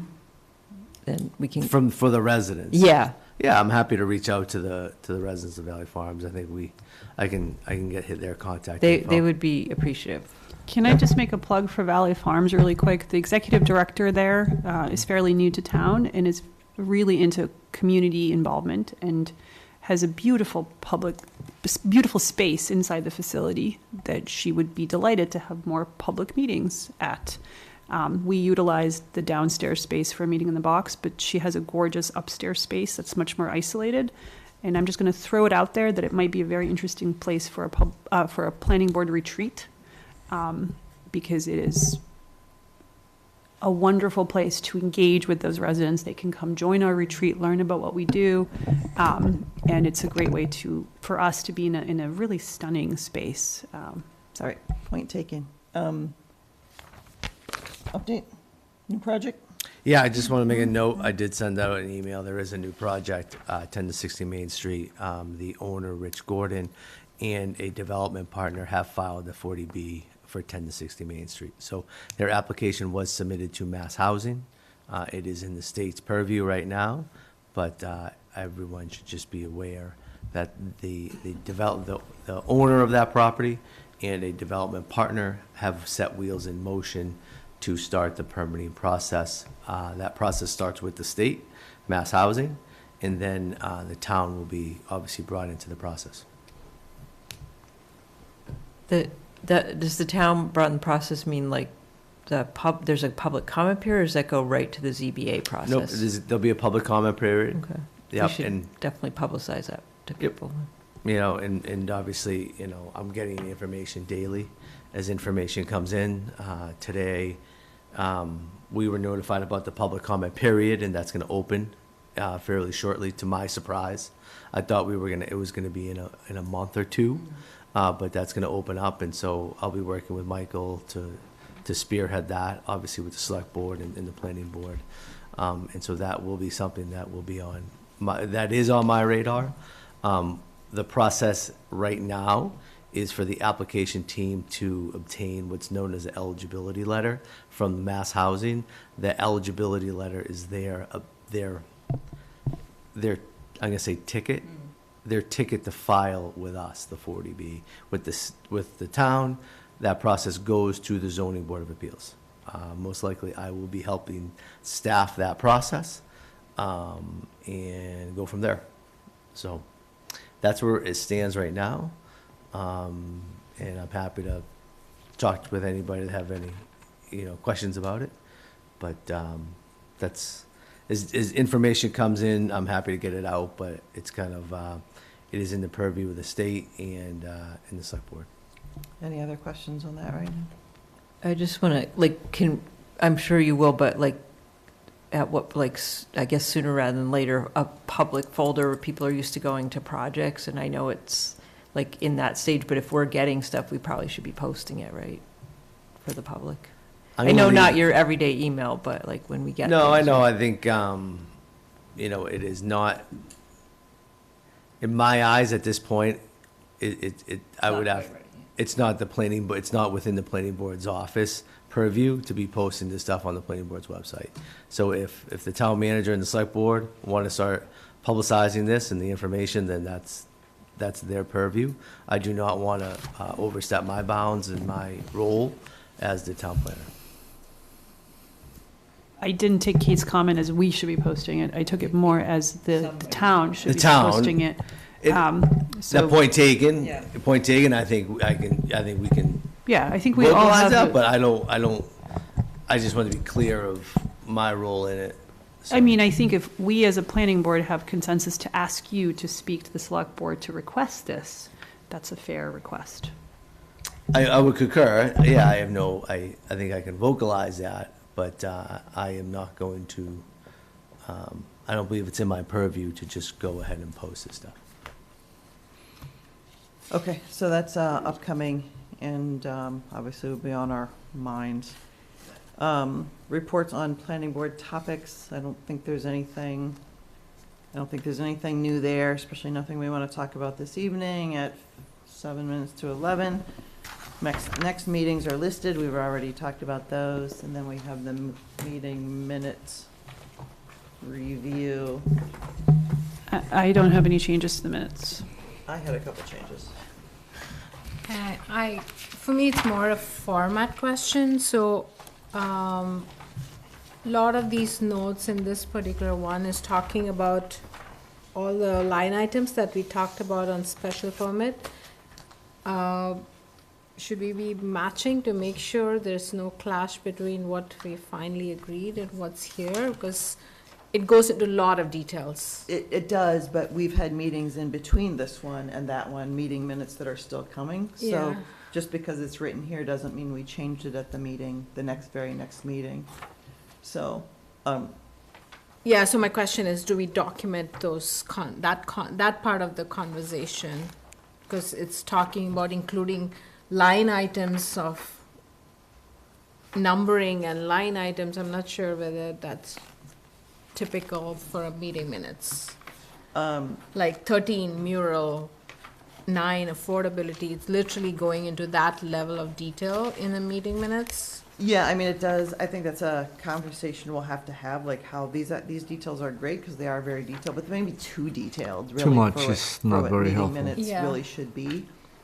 This is almost like a transcript Yeah. versus meeting minutes. So there may be too much.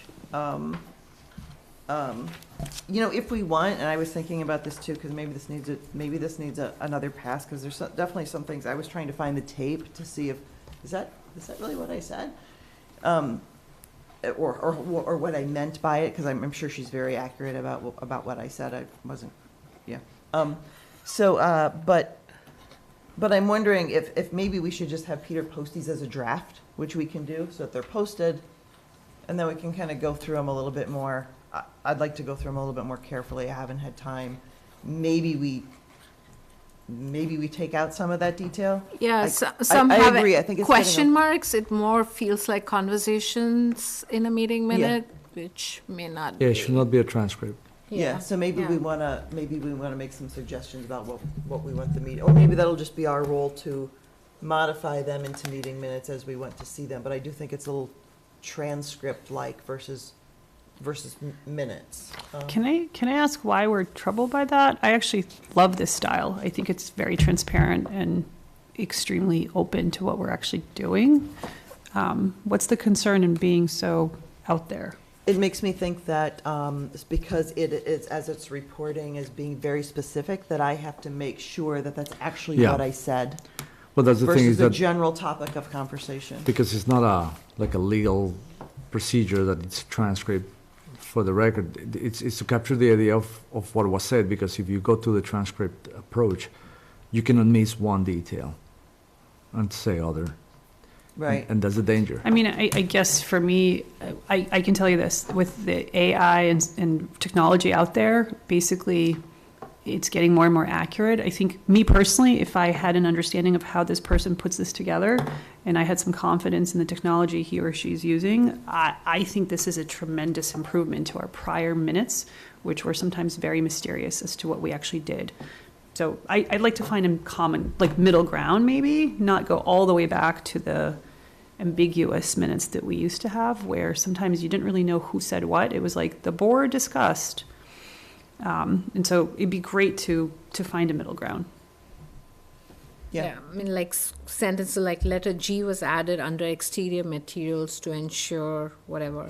That's like, It's a transcript. yeah, you want to be sure that that's Yeah. really true. So, and again, it's more a format, like, we used to have voting and names of members who voted. I don't know if we've decided, we're okay with just the 500 kind of starting to show up. All in favor. Does that matter?